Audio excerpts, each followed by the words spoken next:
자, 여러분 안녕하세요. 예.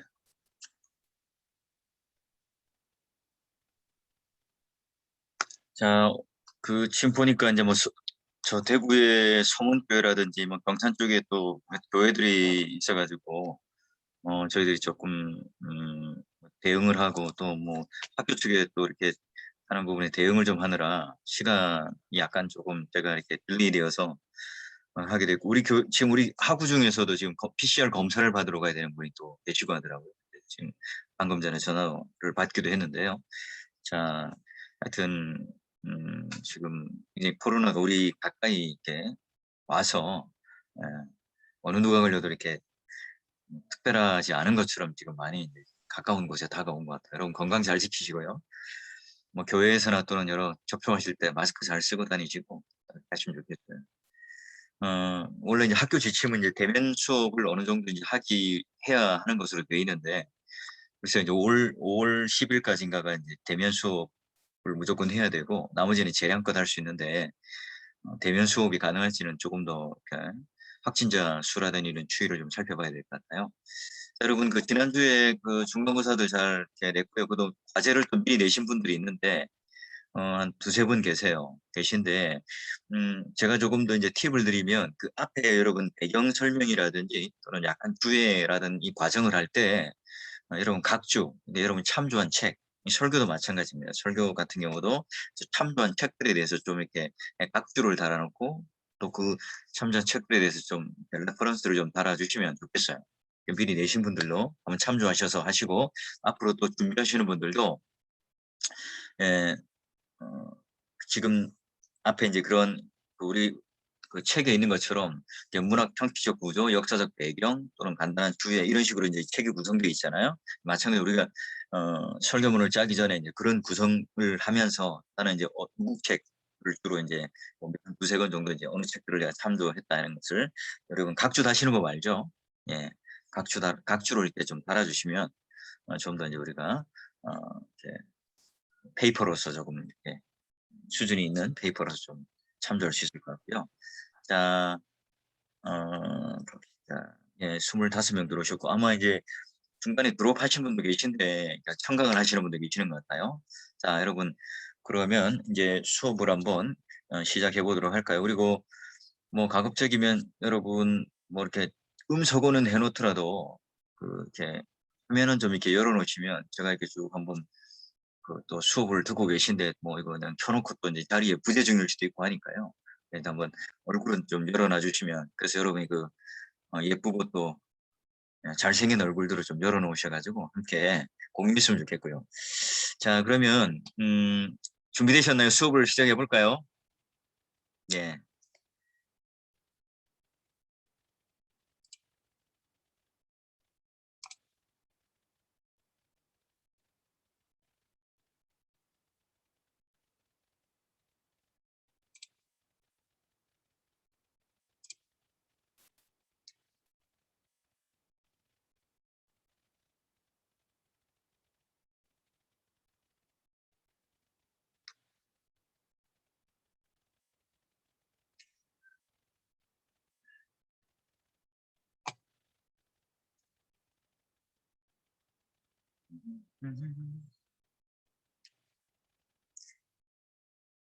자, 자, 여러분 지난주 이제 제가 에레미야 예가를 다루지는 않아 가지고요. 책에는 이제 에레미야 예가를 이렇게 뭐 책도 이렇게 자세하게 다루지는 않습니다. 근데 이제 간단한 여러분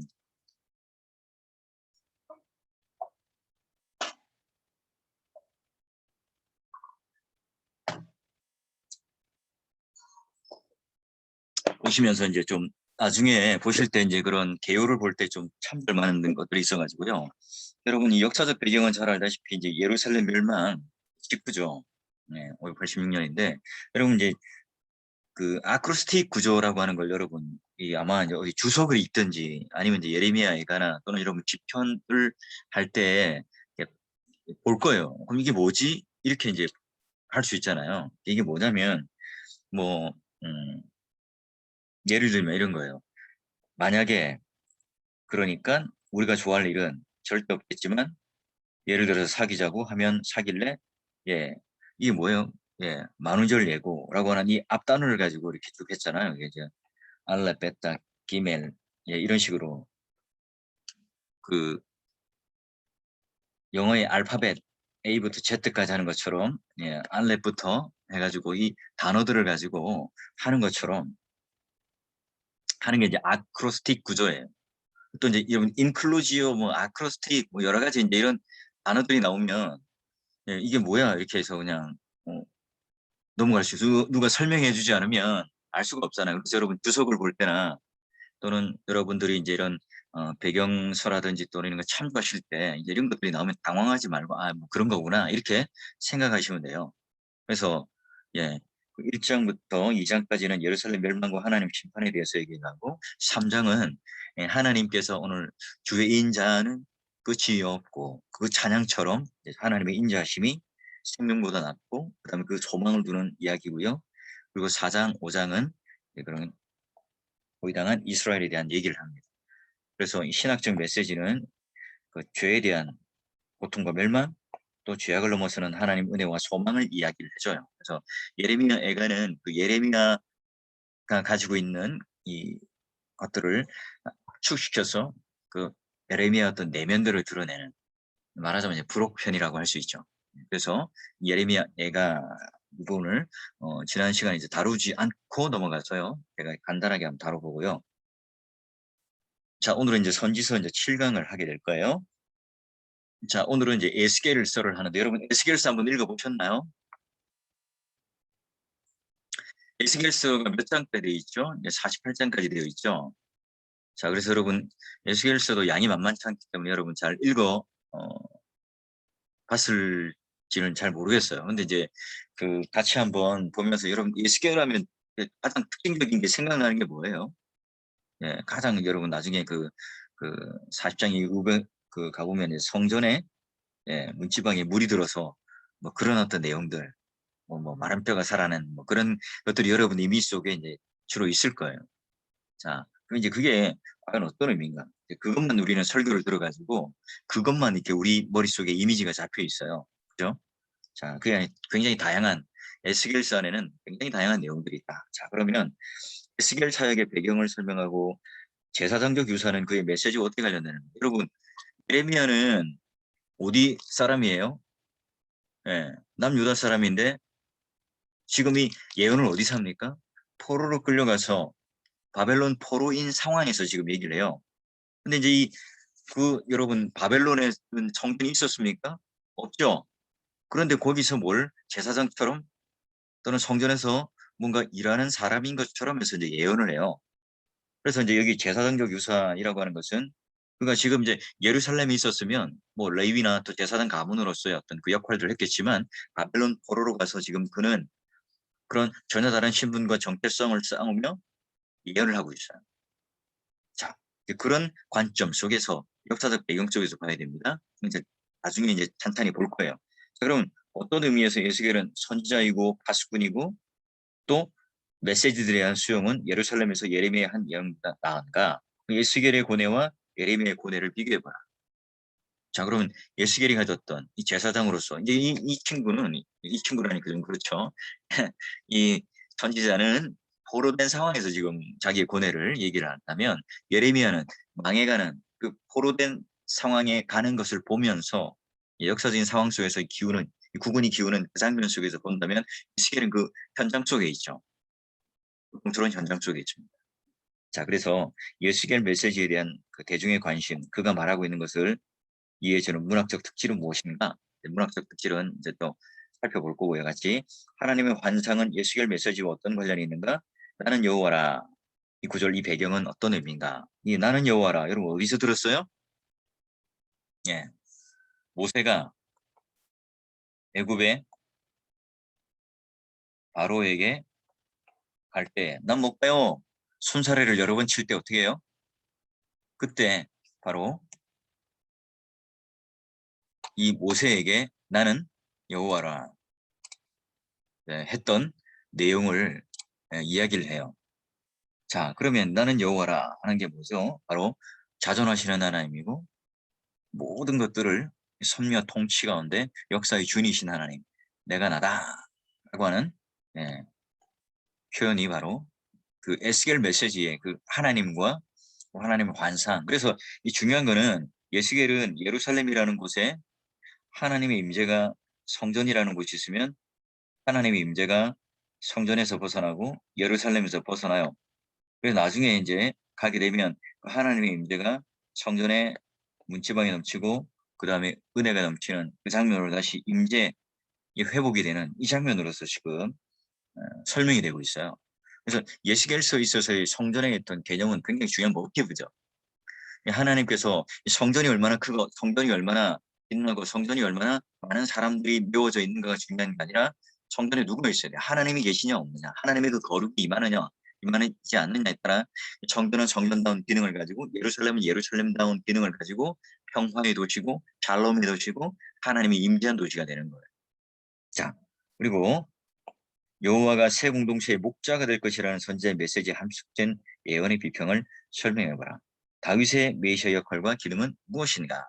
자, 그래서 오늘 우리가 이 땅을 살아가면서 예수 그리스도를 믿는 하나님 백성으로서의 그런 새로운 이 공동체를 이끌어가는 그 메시아로서 예수 그리스도라고 한다면 지금 이제 여호와가 지금 이제 에스겔 메시지를 통해서 그들은 이제 바벨론 포로로 종된 상황 속에 있을 때 그런 이제 이걸 이제 예전에 다윗과 같은 그런 메시아적 역할을 할 분이 누구인가 고대할 수 있게 만드는 그런 역할들을 하고 있다는 거예요.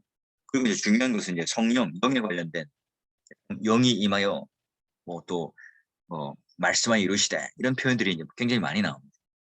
그런 언약 갱신에 대한 환상, 그리고 이제 이방인들, 열국, 마국, 바벨론, 애국, 기타 여러 나라들에 대한 심판에 대한 메시지가 함께 이제 들어있다는 거예요. 자, 이런 어떤 질문할 것들, 토의할 것들을 두고요. 한번 볼까요? 자, 여러분, 이제 에스겔의 이 메시지를 오늘은 이제 에스겔까지만 할 겁니다. 에스겔의 메시지를 보게 되면, 자, 그래서 에스겔이라고 하는 것은 바로 그 시대 때 제사장이었고 선지자였고 파수꾼의 역할. 이 파수꾼이 뭐 하는 거죠? 하나님께서 오시나 오시지 않나. 여러분 하박국 선지자가 그죠? 뭐래요? 내가 막루대 파수꾼에 올라가서 적군이 오는지 안 오는지 바라보는 그 적이 아니라 바로 하나님이 오시는지 안 오시는지 그런 파수꾼이라는 게 네 가지의 의미를 지니고 있습니다. 자, 그리고요, 그 에스겔은 당연히 이제 고난의 종으로 이미 포로된 생활 가운데 있기 때문에 우리 혹시 이제 그 뭐 음소거가 안 돼 있는 분들은 음소거를 좀 해주시면 아마 하링이 지금 되고 있어요. 그러니까 음소거는 해주시고 비디오는 열어주시고 이렇게 해주시면 되겠어요. 자, 그래서 고난의 종이라는 의미는 뭐냐? 바로 이미 포로로 되어 있기 때문에 그 포로된 상황 속에서 어떻게 한다고요? 그가 이제 여러 가지 퍼포먼스를 또 해요. 여러 가지 퍼포먼스를 해서 그런 그 예레미야가 막 그런 그 했던 것처럼 전병 입는 전병부터 해가지고 여러 가지 했던 것처럼 똑같이 합니다. 자, 그리고요, 문학적인 형식과 구조는 살펴볼 거고요. 에스겔의 메시지는 중요한 게 여호와의 영광이에요. 여호와의 영광이 있느냐 없느냐 이걸 가지고 지금 전체적인 모티브를 끌어갑니다. 그래 가장 중요한 주인공은 뭐라고요? 여호와. 그리고 그런 회복, 그런 새로운 공동체의 출발을 약속과 성취, 모세와 다윗 언약으로 갱신해요. 모세는 시내산 언약의 율법으로, 다윗은 내가 다윗의 등불을 꺼뜨리지 않겠다는 하나님의 언약에 대한 새로운 갱신들을 하게 됩니다.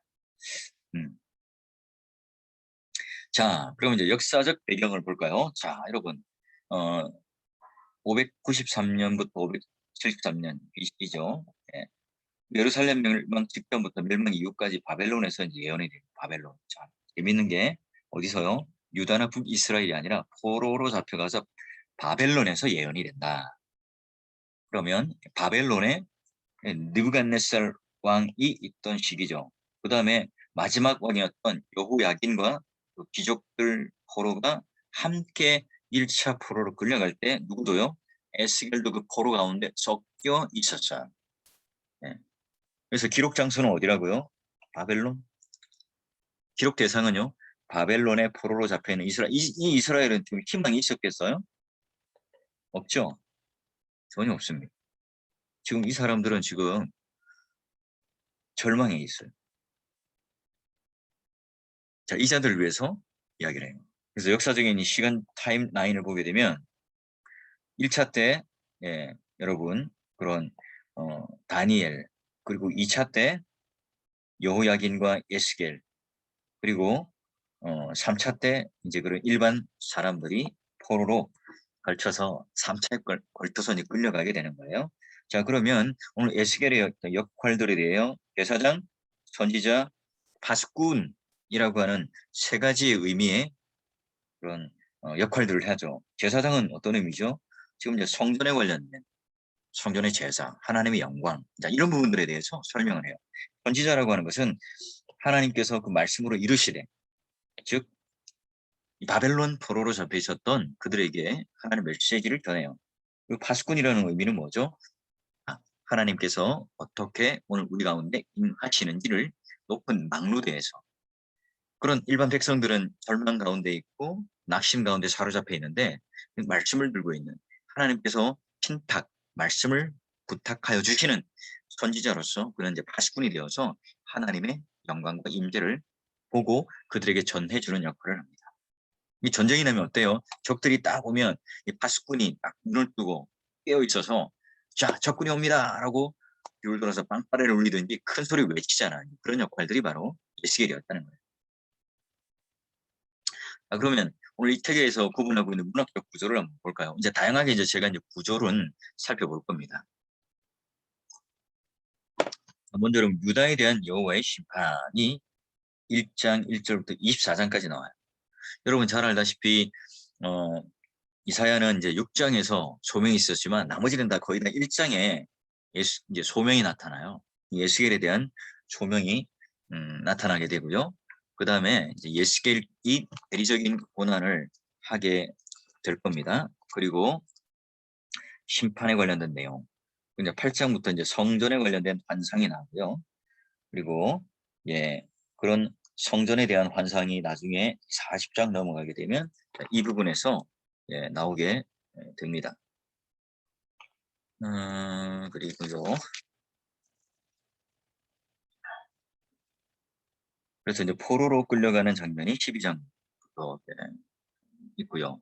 그 다음에 이때도 참 예언과 거짓 예언을 말하는 사람들이 있었고요.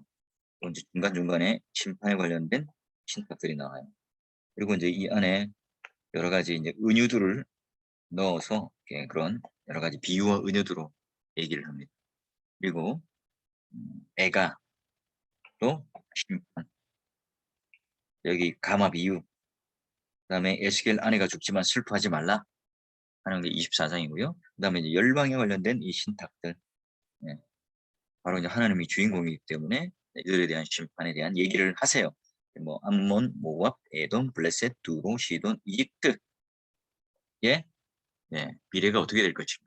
이들이 아무리 이제 세 보여도 이스라엘 백성들을 둘러싸서 이 사람들을 잡아먹으려고 하는 그런 힘 있는 나라인 것처럼 보이지만 하나님의 역사 아래 있다 하는 거고요.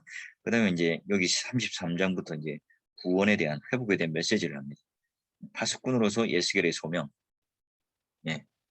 그리고 회복에 대한 그 영광스럽고 거룩한 성전의 완상을 지금 했던 것이 이렇게 이어지게 되고요.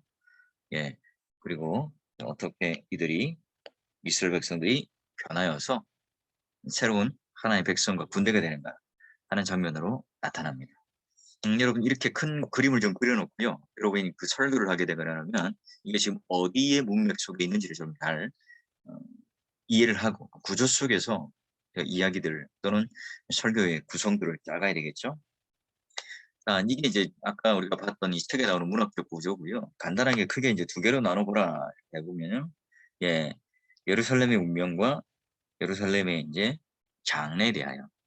그래서 그런 에스겔서 안에 공격 이전에 그리고 포위 공격 이후에 어떻게 이제 에스겔이 바뀌어갈 것인가 하는 내용이에요.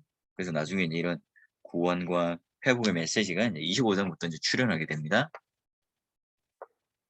자, 이게 이제 간단하게 했던 거고요. 또 이제 내용적인 분해를 한번 보게 되면, 아까 우리가 봤던 것처럼 소명의 부분, 하나님께서 나타나시는 부분이 3장까지, 그다음 유다와 예루살렘에 관련된 말씀이 24장까지, 25장부터 32장까지가 이방 나라들에 대한 심판, 그리고 33장부터 39장까지가 이스라엘 회복과 영광. 여기 영광은 하나님의 영광의 회복이죠. 예. 그리고 이제 중요한 것, 성전을 중심으로 한 예배 공동체로서의 회복이 40장부터 48장까지가 이루어지게 됩니다. 그러니까 이게 지금 말하자면 한 개 교회의 무슨 부흥이라든지 또 영광의 회복이라든지 이런 게 아니라 지금 이스라엘이 성전을 중심으로 예루살렘 그런 그 믿음의 공동체가 회복되는 이제 이 장면이 바로 이제 40장부터 48장까지 장면입니다. 물이 발목, 무릎, 허리, 뼈다라 이 개념이 바로 이제 그런 개념으로서 에스겔이 하나님 영광이 회복되는 환상을 그려내요. 자, 그리고요.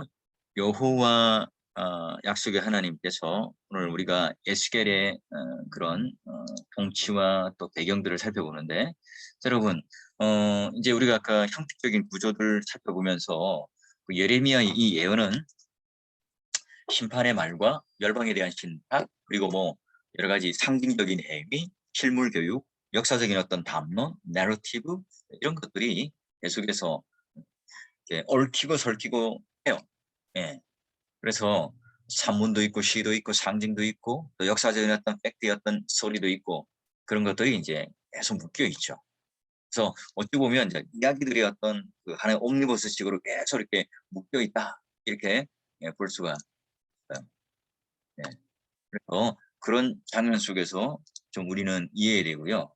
그래서 예레미야가 그런 1장부터 20장까지는 그런 예언과 시들, 그다음에 21장부터 36장까지는 또 역사적인 어떤 이야기들, 그다음에 37장부터 45장까지는 예루살렘 멸망 직전과 직후의 사건들을 통해서 나타내는 어떤 역사적인 서사, 그리고 열방에 대한 신탁들, 그다음에 이제 미래 역사적인 부록들 이런 얘기들을 하고 있어요. 자, 그리고 그러면 이제 하나님의 고난의 종으로서 예레미야의 의미는 뭘까요? 바로 예레미야는 우리가 이제 소명을 받기 전에 예레미야의 이제 생에 대해서 우리는 뭐 아는 바는 없지만 대사단 가문이라는 것은 알겠고, 또 레위 지파 베냐민 땅의 아나돗 출신이라는 것을 우리가 1장에 보면 이렇게 나오거든요. 예, 알 수가 있어요. 자, 그래서 한번 제가 보면 에스겔 1장 1절에 보면 30째 해 넷째 달 초다섯에 내가 그 말과 함께 사로잡힌 중에 있을 때 하늘이 열리며 하나님 모습이 내게 보이니, 지금 이제 포로된 상황이라는 거고요. 그리고 여호와의 말씀이 부시 아들 제사장 나 에스겔이 특별히 임하고 여호와의 권능이 내 위에 있으리라 하는 것처럼 저는 이제 제사장이라는 신분을 보여줘요. 자, 그러면 우리가 아까 처음 읽었던 것처럼 예레미야와 또 모세와의 언약 관계는 어떤가? 여러분, 이 국가적으로 위태로운 상황에 있었던 게 바로 예레미야예요. 종말을 선포하고 또 그런 새 시대의 시대를 알리는 어떤 하나님의 대사고 또 선지자였고 예언자였어요. 마찬가지 여러분, 그런 점에서 어떤 하나의 그 새로운 모세처럼 모세와 같이 오늘 하나님께서 그를 종으로 선택하고 그 백성들에게 말씀하여 주는, 또 그 백성들을 위해서 파수꾼의 역할을 하고 중보 역할을 하는 그런 역할들을 했다는 거죠. 자, 그래요. 그리고 그런 에스겔이 가지고 있는 그런 가장 중요한 그 특질 중 하나가 바로 이제 여호와는 하나님이다, 약속의 하나님이다 하는 내용의 이야기인데요. 자, 보면 에스겔이 가지는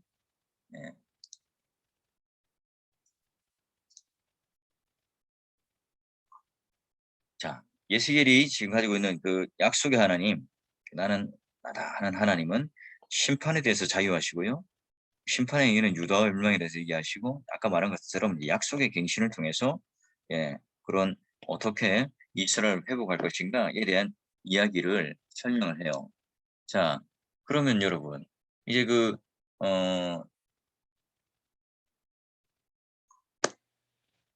에스겔이 가지고 있었던 여러 가지 이제 그 문학적인 어떤 비유들에 대한 것들이 여러분 이제 살펴보게 되면 뭐 간단하게 이제 제일 처음에 여러분 볼 수 있는 게 이제 심판에 관련된 얘기고 또 성전에 관련된 환상이고 뭐 쓸모없는 나무의 비유라든지 또는 뭐 독수리, 백향목, 포도나무, 뭐 이런 수수께끼, 뭐 풍요적인 이야기들, 부자의 우화, 가마의 우화, 또 뭐 아내가 죽는 모습에 대한 어떤 슬퍼하지 말라는 우화 이런 것들로 이제 계속 연결되어 있어요.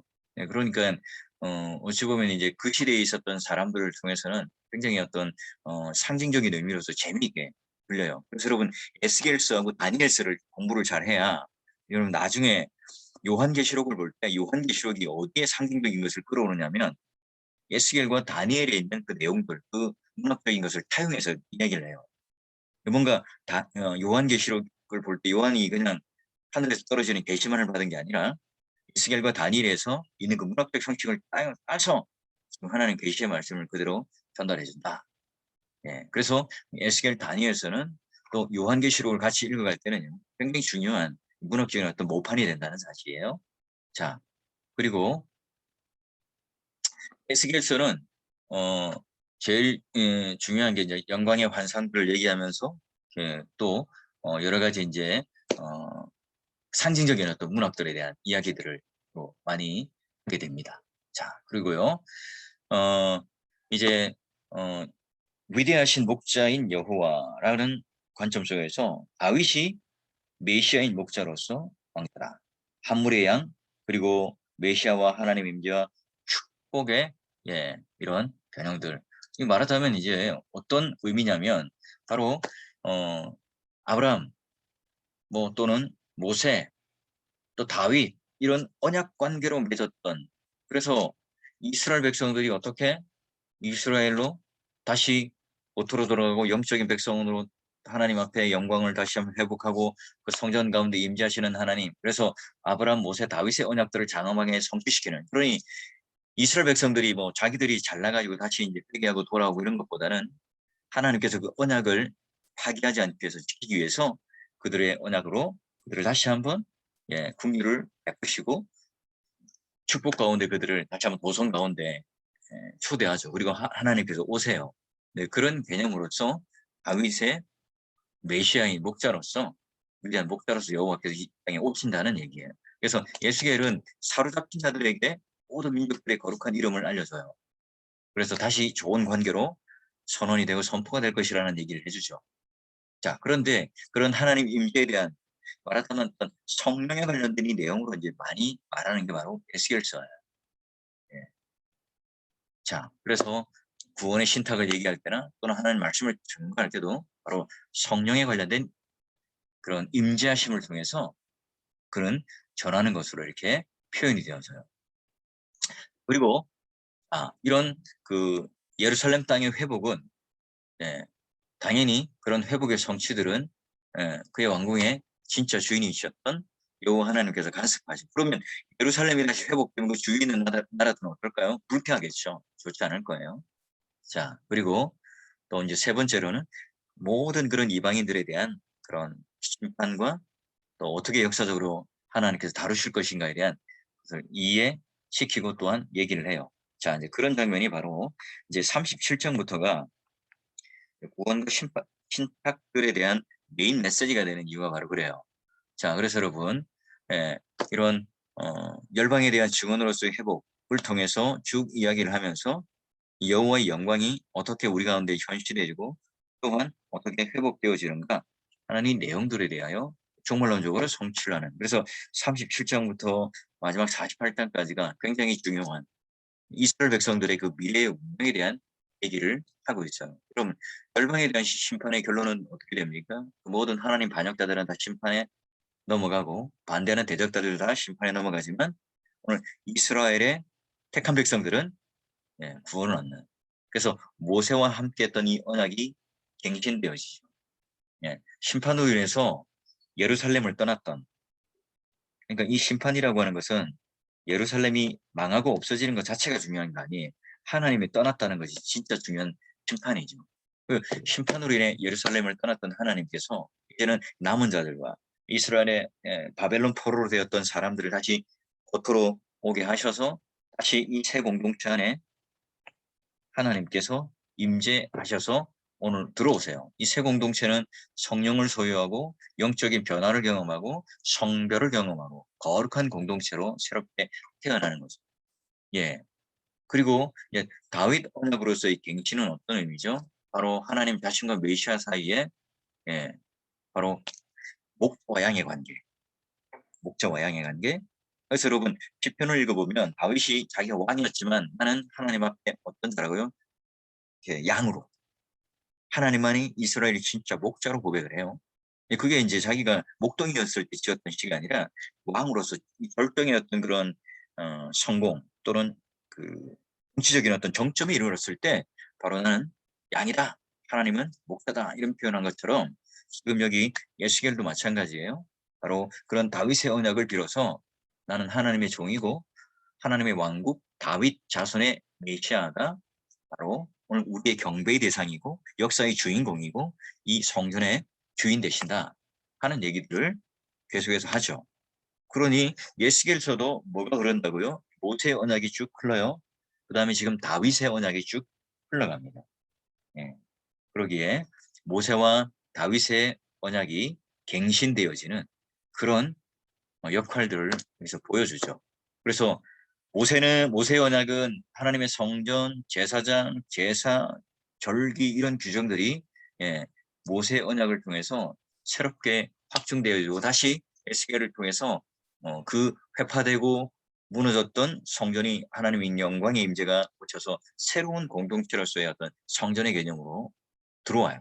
그리고 다윗도 마찬가지죠. 다윗은 어떤 언약이에요? 목자와 양의 관계로서 오늘 이 이스라엘 백성들이 수많은 그 인간의 왕들에게 속았잖아요. 더 이상 신뢰할 만한 우리의 어떤 이스라엘의 왕이라고 하는 사람은 없다고 생각하지만 진짜 이스라엘의 목자와 양은 바로 하나님이라는 사실을 같이 깨닫게 됩니다. 예.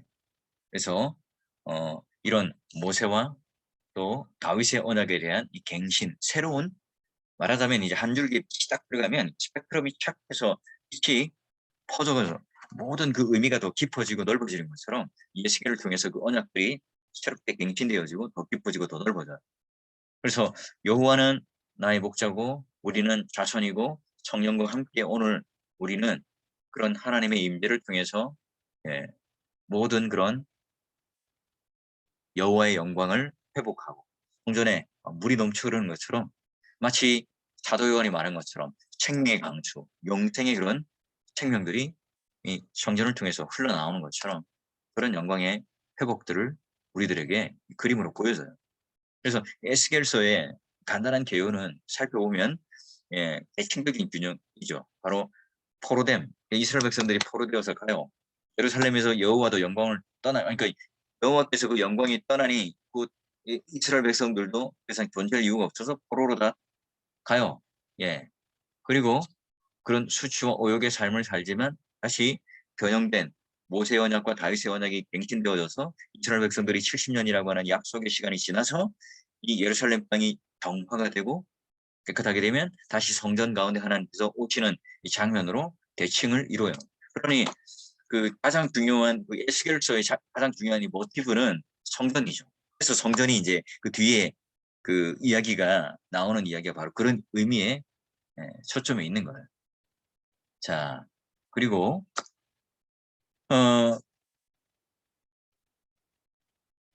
이건 나중에 제가 얘기를 할 거고요. 이제 우리가 에스겔이 예언한 이 여러 이제 도시와 나라들에 대한 이야기가 이렇게 나라들이 쭉 증거되어 있고요. 이렇게 둘러서 이렇게 지금 쳐져 있습니다, 여러분.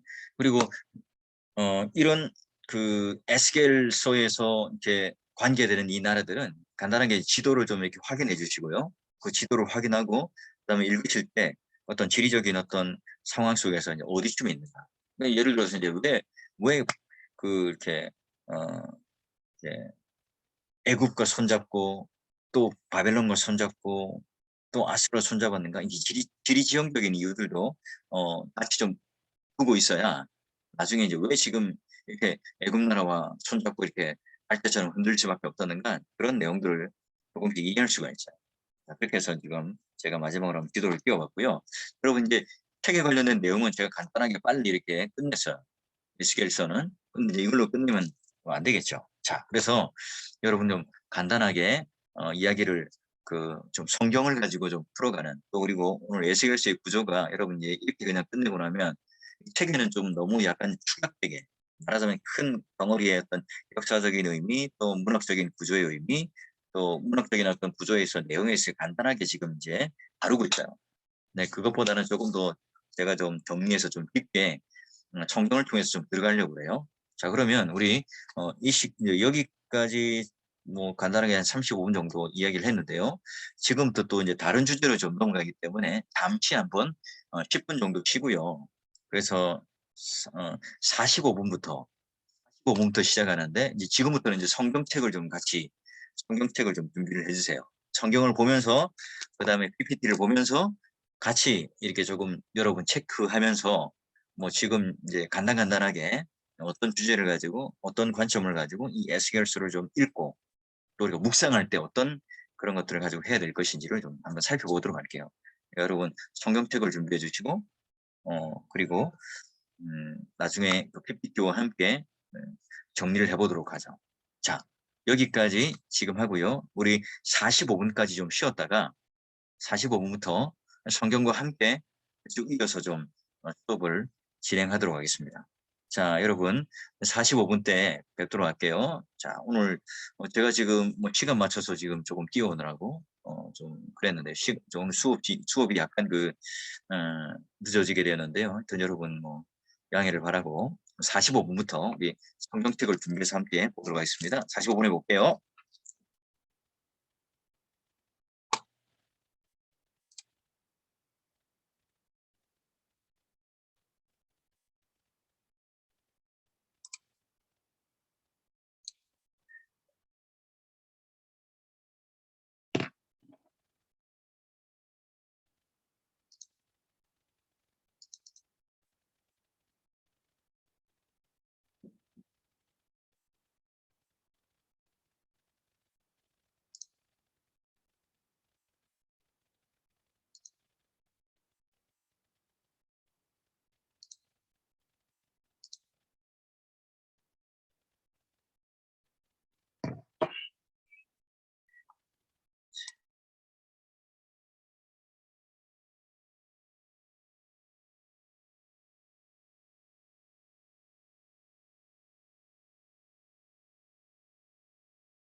자, 여러분, 안녕하세요. 교실을 시작해 보겠습니다. 자, 여러분, 이제 에스겔서 성경책을 꺼내셨죠? 예, 같이 이제 1장부터 한번 쭉 볼게요. 다시 한번 정리를 하면, 에스겔서의, 예, 저자는 이제 에스겔이고요. 그 다음에 에스겔이, 어디 사람이라고요? 바로 유다 사람이지만, 바로, 바벨론 포로로 잡혀가서 그 포로 가운데 있다 하는 거고요. 자, 그래서 유배 시대를 잘 보여줍니다. 그리고 이제 그런 유배 시대에 있으니까 여러분 생각을 해보세요. 일제 시대 때 우리 뭐 유원재 전사님은 식사를 하시면서 하나? 맛있는 걸 드시는 건. 자, 식사하시면서 하시고. 자, 우리 그 예를 들면 일제 강점기 때 그 예를 들면 뭐 우리 이스라엘 백성들처럼 우리 한민족에게 뭔가 메시지를 주고 편지를 쓰면 뭘 하겠어요? 상징적인 메시지를 많이 해서 하겠죠. 그래서 이제 이 시대에 이제 상징적인 문학들이 발달하고요. 나중에 이제 요한계시록이라든지 이런 것들도 상징이 있을 수밖에 없는 이유가 뭐냐면 이 시대에 로마라고 하는 그 절대 군주 속에 있었던 그 상황 속에 있었기 때문에 이게 그런 과정 속에 있을 수밖에 이제 그런 상징 문학이 발달할 수밖에 없었다 이렇게 생각을 하면 되겠어요. 자, 그리고요. 그러면 1장부터 한번 볼까요? 그래서 그 지금 예레미야는 세 가지 절망을 가지고 있죠. 첫 번째는 상황적인 절망이에요. 여호야긴의 멸망을 통해서 이제 포로들이 잡혀가는 그 실존적인 절망인데 자기가 지금 청년 가운데 제사장이 되어야 되죠. 예루살렘에 있으면 지금 바벨론으로 끌려가서 이름뿐인 제사장인 거예요. 그 성전이 없으니까요. 포로로 잡혀 있으니까요. 예, 세 번째는 신학적인 절망은 뭘까요? 예, 그 하나님의 임재와 그 의를 내가 누리지 못해요. 그래서 이 에스겔은 그런 다른 어떤 그 선지서보다는 그런 하나님의 영광과 구속사적인 물줄기가 끊어졌다가 다시 회복되어지는 그런 장면들을 이야기를 하죠. 그래서 여러분 1장 1절부터 3절까지 보게 되면 그가 지금 이제 제사장으로서 내가 어떤 신분을 가지고 지금 이 지자로서 역할을 하는가에 대한 이야기를 하고요. 그래서 이제 4절부터 쭉 1장의 4절부터 쭉 나오는 이 이야기가 나중에 여러분 요한계시록에 그 그림 언어로 똑같이 이제 설명이 됩니다. 2장이 뭐가 나와요? 에스겔이 이제 선지자로서 부름받는 소명의 장면이 나와요. 그래서 시각, 청각 이런 장면으로 예수계를 특별하게 이제 하나님께서 이제 선지자로 불러주시죠. 그리고 선지자 이 에스겔이요 하나님의 이름의 뜻은 뭐냐면 하나님께서 강하게 하신다. 그 이제 바벨론으로 포로 잡혀간 그런 그 출전적인 절망을 하고 있는 그런 사람의 이름으로 에스겔. 그래서 그 에스겔서 앞에 제일 첫 단어가 뭐냐면 바로 에스겔, 그 에스겔 이름, 하나님께서 강건하게 하신다. 에스겔의 이름으로 시작해요. 그래서 이게 에스겔서예요. 예. 자, 그래서 소명은 여호야긴이 포로로 끌려간 지 5년 되는 해. 그리고 그의 나이는 30세. 30세. 우리가 이제 그 교단에 지금은 이제 만 28세인가로 내려갔을 텐데 만 30세가 이제 목사 안수 받는 그 나이인데요. 30세 때 소명을 받았고요. 그 다음에 아수르의 셋퇴기를 목동하기도 하고 또 24장에 보면 아내의 죽음, 포로 9년 때 되는데 아내의 죽음을 맞이합니다. 아주 이른 나이에 아내를 이제 사별을 하죠. 그리고 예레미야와 함께 동시대에 살았고 예레미야 선포도 들었을 것이고요. 그는 제사장이고 선지자고 파수꾼이고 고난의 종이다 하는 거고요. 자, 그리고 우리가 크게 이제 예시겔의 이제 구조를 아까 본 것처럼 환상과 소명을 지금 이제 살펴보고 있고요. 자, 그럼 3장도 그 내용으로 지금 이제 그 이스라엘 백성들에 의해서 에스겔 어떤 그 이마가 막 금강석으로 굳어지고 하는 내용의 이야기고요. 그 다음에 3장 16절부터 그냥 파수꾼에 관련된 이야기가 쭉 이렇게 나오게 됩니다. 그리고 22절, 3장 22절부터 예스겔이 이제 벙어리가 되고 말하지 못하는 것을 통해서 그런 퍼포먼스를 하게 됩니다. 4장이 바로 이제 예루살렘을 둘러싸는 그 마지막 그런 멸망의 어떤 모습들을 보여주고요. 이때 이제 하나님께서 그 영광이 떠나는 장면들을 보여줍니다. 5장이 바로 에스겔이 이제 머리털과 수염을 깎는 행위. 여러분, 유대인들이 자기 머리털을 깎고 수염을 깎는 행위가 어떤 행위죠? 슬픔, 이런 것들을 의미하는 거죠.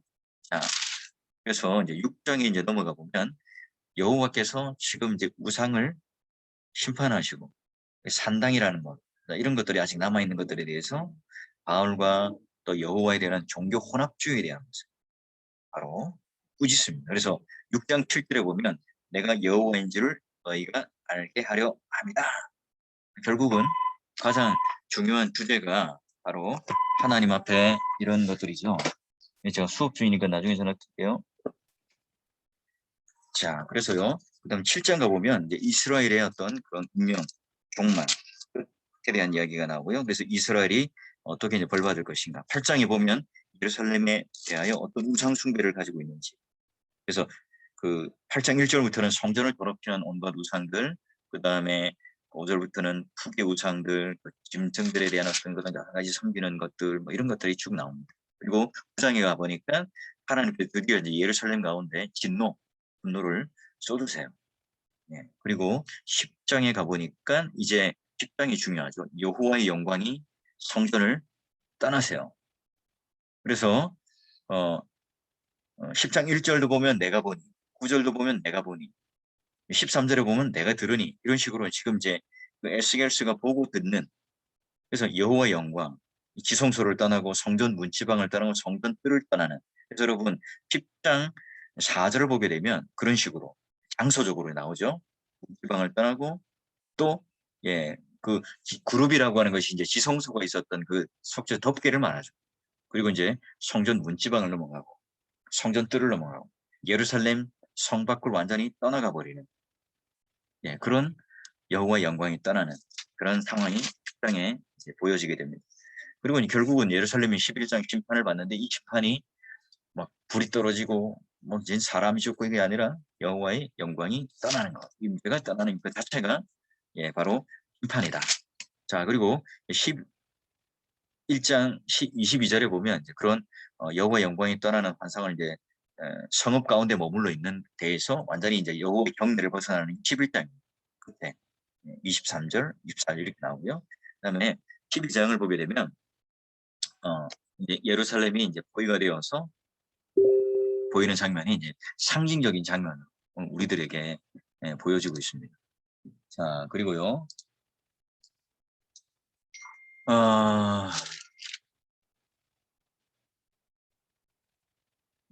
그리고 12장 그 21절부터는 또 이제 그런 묵시적인 속담적인 것이 나오고 13장에 보면 봤던 것처럼 거짓 선지자들이 출현하기도 하고 그들이 종말을 당하고 14장은 이제 우상 숭배에 관련해서 어떻게 하나님께서 심판하실 것인가 대한 이야기가 나오죠. 그리고 14장, 15장 이게 우리가 예루살렘에 관하여 어떻게 이제 심판받는가에 대한 이야기. 그 16장이 굉장히 재미있죠.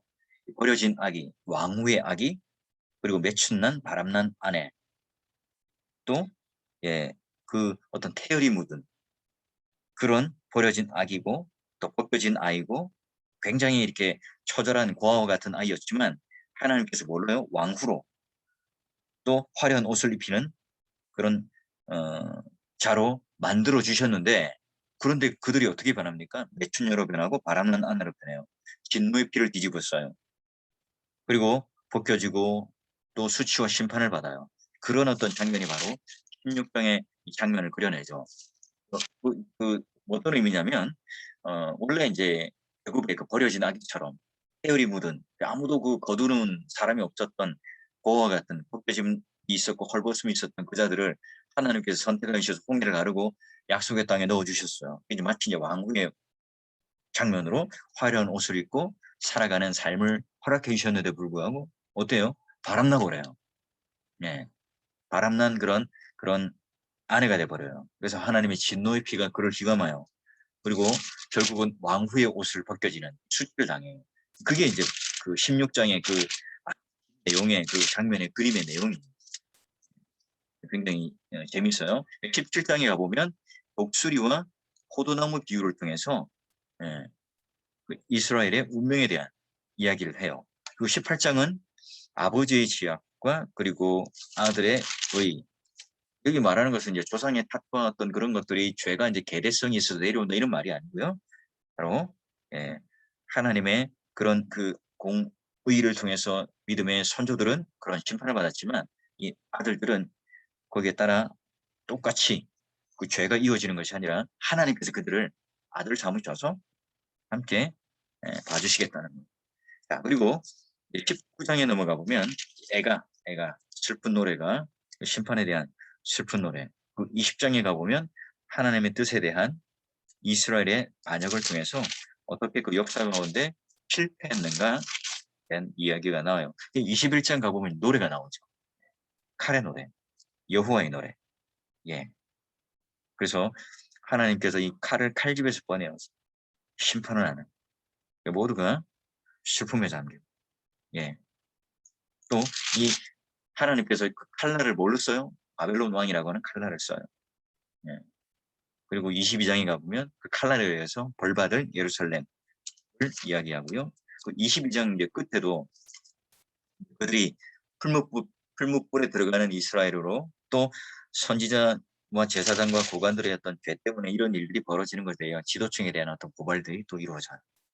그 다음에 여러분 23장에 가보면 여러분 잘 아는 오홀라와 오홀리바의 행음, 예, 음란한 두 자매를 소개하죠.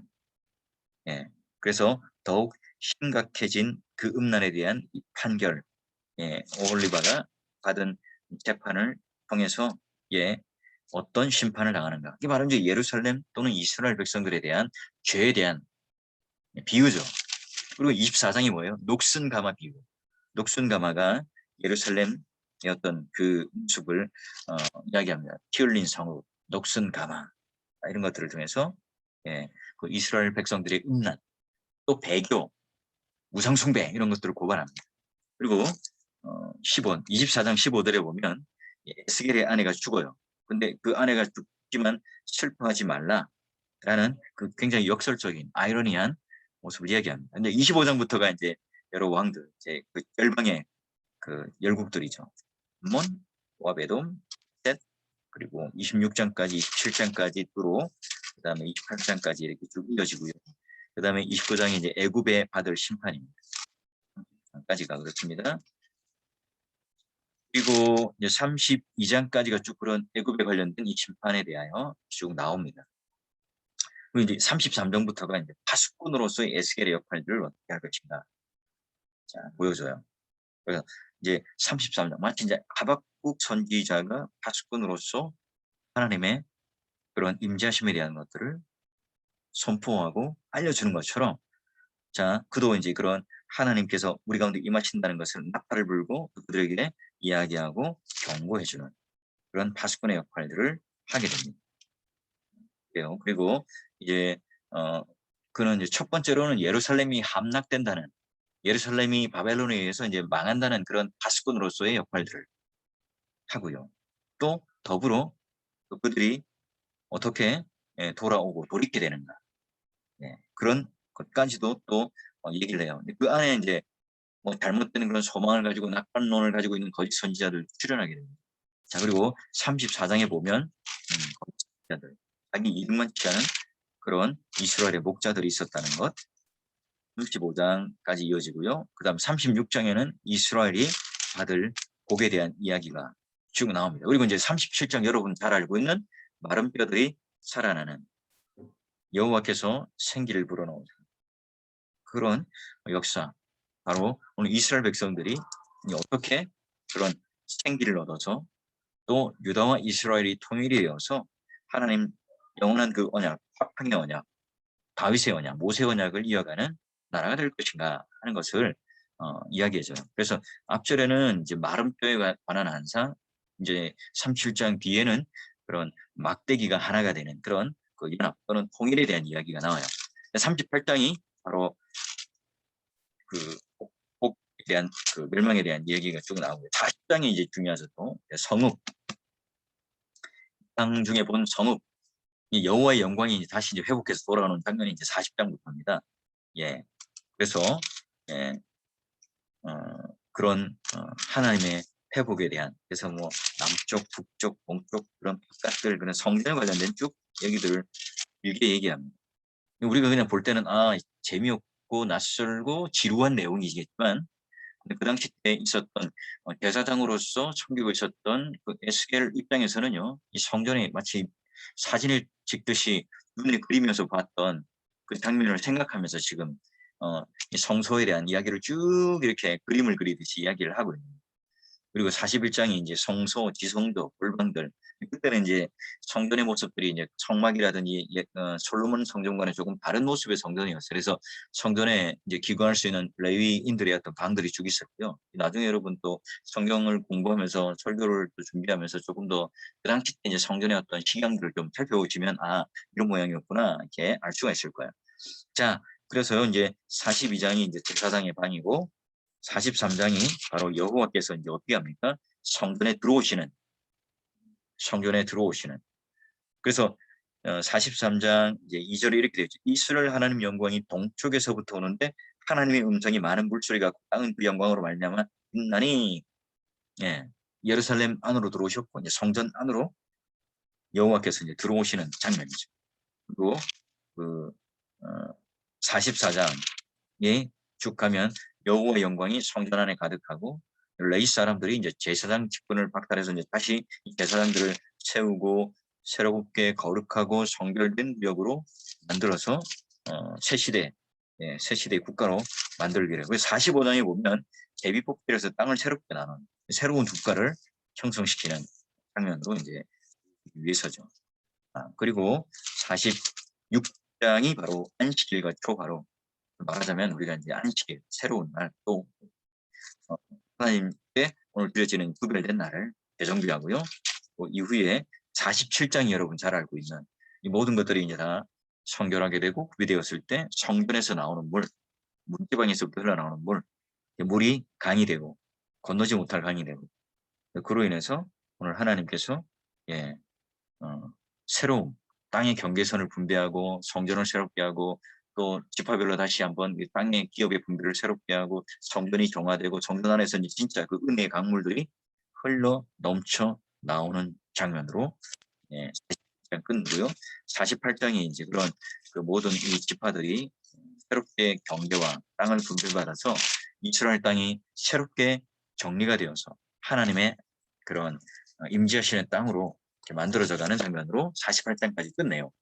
자, 이렇게 여러분 한 장씩 조금 스킵해서 봤고요. 그런 이제 조금 이게 잡히나요? 아이고.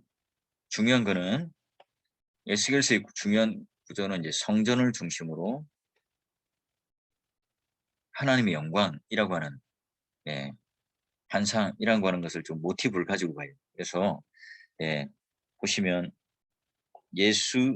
그 여호와의 영광의 귀화, 여호와의 영광이 떠남, 이게 지금 이제 대칭적 구조로 되어 있어요. 그래서 이제 이 열방에 대한 신탁들이 중간에 딱 끼어 들어가 있죠. 그리고 파수꾼으로서의 에스겔의 소망과 함께 이제 회복되는 백성들에게 제대로 된 심판과 회복에 대한 이야기를 해줍니다. 그리고 이제 새로운 성전, 그리고 회복되어진 그런 여러 가지 새로운 국가 체제, 땅 분배, 그런 제사장들을 세우고 새롭게 거룩하게 해서 하나님께서 그 영광 가운데 임재하시는 새로운 땅으로 이제 보여지는 장면이고 에스겔서예요. 그래서 여러분 혹시 볼 때 이제 마른 뼈가 살아나고 성전에 이제 강물이 흐르고 물이 흘렀다 강물이 흐르고 하는 장면들이 다 뭐와 연관되는 거예요? 우리 입장에서 이렇게 우리의 어떤 그런 부흥과 우리의 어떤 그런 회복 입장에서 이제 이걸 지금 얘기하는 게 아니라 뭐라고 그랬어요? 하나님의 영광, 하나님의 임재 입장으로 지금 이런 마른 뼈라든지 성전에서 이제 물이 흘러가는 이 장면으로서의 영광, 이것을 보셔야 해요.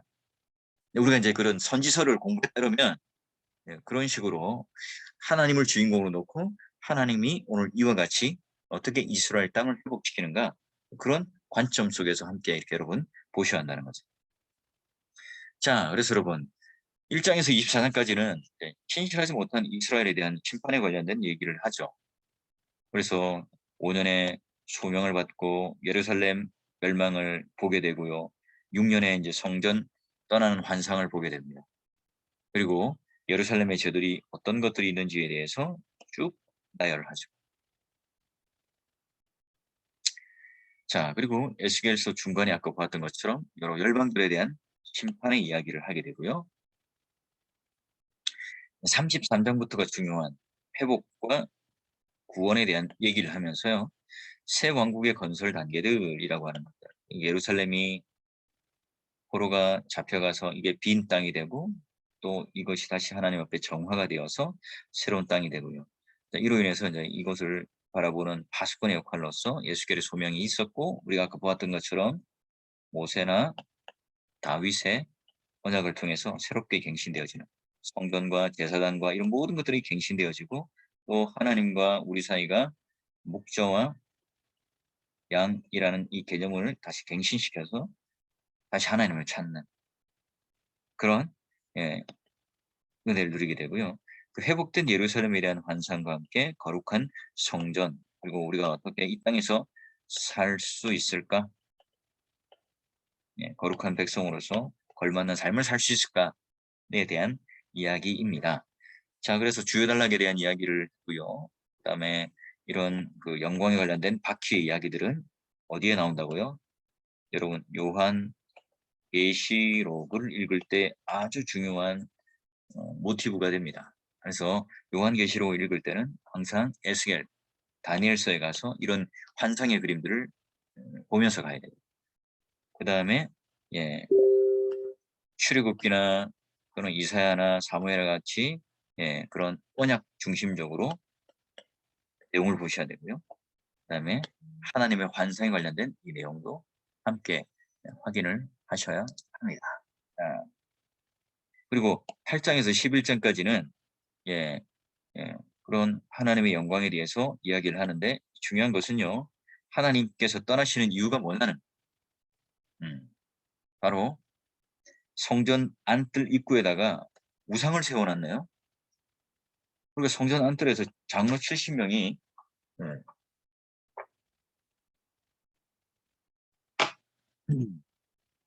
제가 좀 물 좀 먹고 오겠습니다.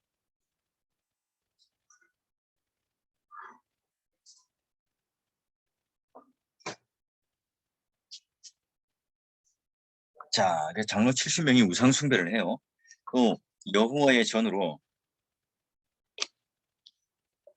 라는 본문의 그 여인들의 그런 죄들, 또 성전 안뜰, 현관, 제단 사이에 그런 한 가지 우상을 섬겼던 이 죄악, 그러니까 결국 뭐가 더럽혀졌어요? 성전이 더럽혀지고 이 성전이 더럽혀진 원인 자체가 하나님을 배교한 상황이기 때문에 그래요. 그럼 하나님께서 이 거룩하지 못한 땅에 있을 수가 없는 거죠. 자, 그래서 그 하나님의 영광이 떠나는 거고 그러면 하나님의 영광이 떠나니까 그 성전은 성전다움을 잃어버리는 것이고 그 성전이 없는 하나님 영광이 임재해 있는 성전이 없으면 그 땅은 예루살렘일 이유가 없는 거예요. 그래서 예루살렘 죄에 대한 이 단상을 보게 되면 그래서 하나님의 영광이 단계적 철수 그러니까 단계적이라 할 수도 있고요. 지리적으로 성전 문지방 동쪽 문 성읍 동쪽단 여러분 알고 있는 감남단 이런 장면을 통해서 여러분 그래서 예루살렘 감남산 강화에 대한 이런 모티브가 연결되어서 나와요. 그러니까 이게 굉장히 지리적으로 중요하다. 예루살렘 성전이 있고요. 그런 예루살렘 경내가 있고 지방 문을 통해서 나가는 하나님의 영광이 떠나는 그걸 지리적인 단계적인 철수로 설명하고 이야기하고 있다. 우리 교회도 마찬가지입니다. 교회도 이제 인간이 주인이 되어 있고 수많은 사람들이 모여서 북적대고 또 여러분이 뭐 누가 부러워할 만큼의 굉장히 그런 아름다운 음악과 또 좋은 분위기 속에서 예배를 드린다 할지라도 그 안에 하나님의 영광과 임재가 실제가 하지 않는다면 결국은 그것은 성전이 아니라 인간들의 모임일 뿐이라는 거예요. 그게 이제 점차로 하나님께서 그 심판하는 것이 뭐냐면 그게 뭐 성전이 눈에 보이는 당장 무너지고 또 뭐 폐파가 되고 뭐 이런 심판이 오고 이런 것이 아니라 하나님께서 그 영광이 점차로 지역을 통해서 이게 떠나버리는, 점점 그 영광을 벗어나 버리는 그런 심판이 된다는 거죠. 그러면 회복의 메시지를 11장에 이미 좀 해요. 잠깐 그들이 성소 모이고 흩어진 자들이 모이고 우상도 제거하고 살처럼 부드러운 마음이 되고 언약의 공식적인 회복들이지만, 그런 영광이 떠나기 시기 전에 이런 회복의 메시지를 주시면 그들은 듣지 않죠. 자, 그리고요, 에스겔 속의 제 소명이 이제 바로 파수꾼 에스겔로서 특별한 책임을 맡게 되고요. 심판의 말씀이 끝이 아니라 회복이 있다는 것을 말해줍니다. 예루살렘의 멸망의 소식을 통해서 하나님께서 이 심판이 어떻게 정당화되어 있는가를 에스겔 2장에 있었던 이 소명을 다시 33장에서 제 소명을 통해서 알려주죠. 자, 그리고 34장부터 48장까지가 포르기노모의 회복을 우리들에게 말해줍니다. 자, 그래서 예루살렘의 멸망을 보고하고요, 또 신적인 목자와 이미지와 회복된 다윗 왕권을 설명하죠. 제가 이제 그래서 다윗 언약에 대한 내용이 갱신되어지는 이야기를 말씀드렸고요. 신적 언약들에 대한 완성이라고 하는 이 개념도, 또 마른 뼈들에 대한 새롭게 살아나는 것, 그 다음에 막대기 하나 되는 비유를 통해서 하나가 되는, 그 남유다와 북이스라엘이 서로가 잘못된 우상을 섬기고 또 자기가 이 세상의 왕권을 자기가 왕되기 위해서 노력하다 보니까 이게 어쩔 수 없이 나라가 분열되는, 한 나라 안에 이렇게 두 정부가 있었던 일이 있었잖아요. 그런데 이 일을 통해서 이제 이스라엘 재통일하실 거라는 말씀이고요. 또 모든 이 적대 세력에 대해서 다시 한 번 더 이방 나라들에 대한 심판했던 것들에 대한 최후 승리를 할 거다라는 것을 이야기하고 있고요. 그리고 이제 성전에 대한 회복에 대한 계획들을 설명을 합니다. 자, 신적 목자와 다윗왕이라고 하는 개념. 목자라고 하는 것은요, 아까 말한 것처럼 이상적인 왕을 나타내는 개념입니다. 이 다윗이 주로 편에서 썼던 하나의 이미지죠. 하나님 자신에게도 이제 그걸 적용하고 설명해요. 근데 이스라엘 목자들의 실패가 있었죠. 말하자면 하나님을 대리적인 그런 목자로 세운 분들이 누굽니까? 왕이잖아요. 그리고 선지자군, 제사장이거든요. 그 하나님의 그 대리의 목자들이 다 실패해요. 그리고 예수님, 여호와 하나님께서 직접 그 양들을 이제 찾으세요. 그리고 새 목자인 다윗이 목양을 해요. 누구죠? 신약의 예수 그리스도께서 메시아로서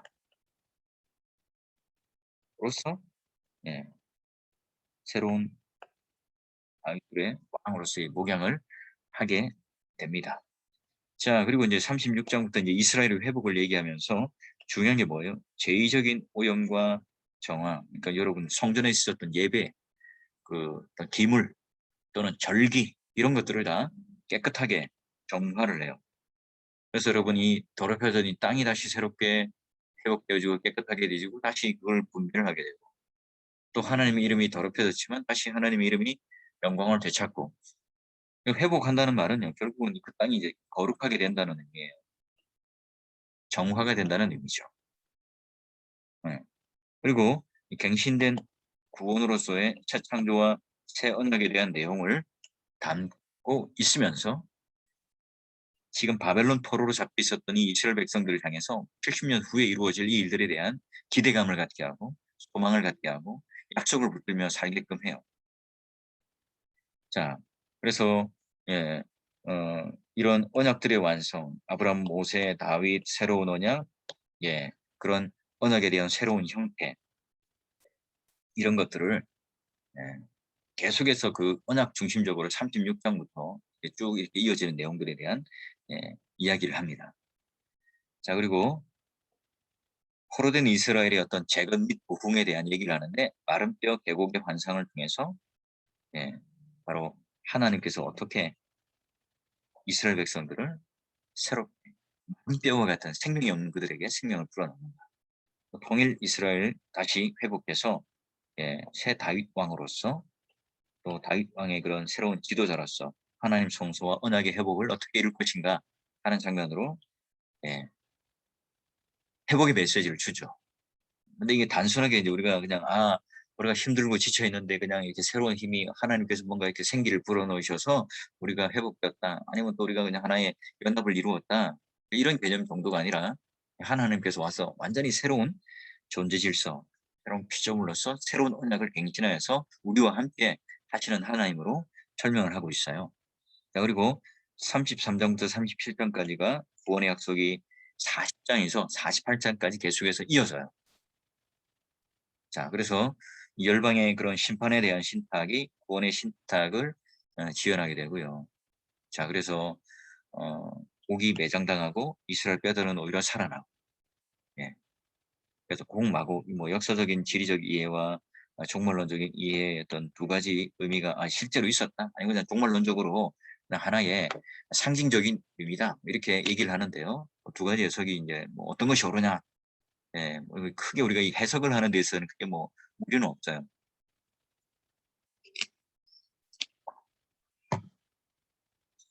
자, 그건 종말론적인 해석의 타당성이라고 하는 것은요. 자, 이 대적들의 이름들이 창세기와 또 북방의 대적들이 우리의 어떤 전형적인 원수로서 예레미야나 이사야나 같이 등장한다는 거고, 또 이런 전투의 어떤 그런 그 다음의 범위 자체는 이렇게 전 우주적이다. 그러니까 우리가 지금 이 부분들은 눈에 보이는 실제적인 어떤 적들, 또는 우리가 이 인생들 가운데 있는 그런 여러 가지 어떤 관계의 갈등을 가지는 것으로 협소하게 보는 것이 아니라 이 구원 자체가 우주적이기 때문에 그런 범위들도 우주적으로 본다 하는 거예요. 자, 그리고 38장에서 39장은 이제 그 곡에 대한 공격과 함께 격파에 대한 이야기. 아까 이제 말씀드렸던 것처럼 이 곡이라고 하는 것이 진짜 지리적으로 있었던 것인가, 아니면 역사적인 상징물인가? 예, 그거는 뭐 우리가 차후에 보더라도 이사야나 예레미야나 다니엘이나 요한계시록 내용 전체 안에 그런 심판에 관련된 상관된 본문으로 등장해요. 그래서 우리가 그 본문을 읽을 때 지금 이런 대선지서와 요한계시록과 늘 연결된 그림으로 함께 보셔야 한다는 겁니다. 자, 그리고 이제 성전의 회복의 이상을 보면서 여호와의 영광이 이제 성전에 돌아오는 것에 대해서 우리가 이미 이제 성전에 떠났기 때문에 다시 돌아오죠. 또 11장에 보면 잠시 성소가 정결되고 잠깐 성소가 되었지만 이게 유지되지 못해요. 그리고 34장에 37장까지가 회복의 예언으로 성소를 그들 가운데 영원히 두실 것을 약속하셔요. 예, 그리고 성전의 이상을 본 날짜가 포로 25년. 그러니까 이제 그 에스겔도 포로로 잡혀갔으니까 75년으로 치면 거의 한 3분의 1 이상 세월이 지나갔을 때 이제 성전 이상을 하나님께서 보여주시죠.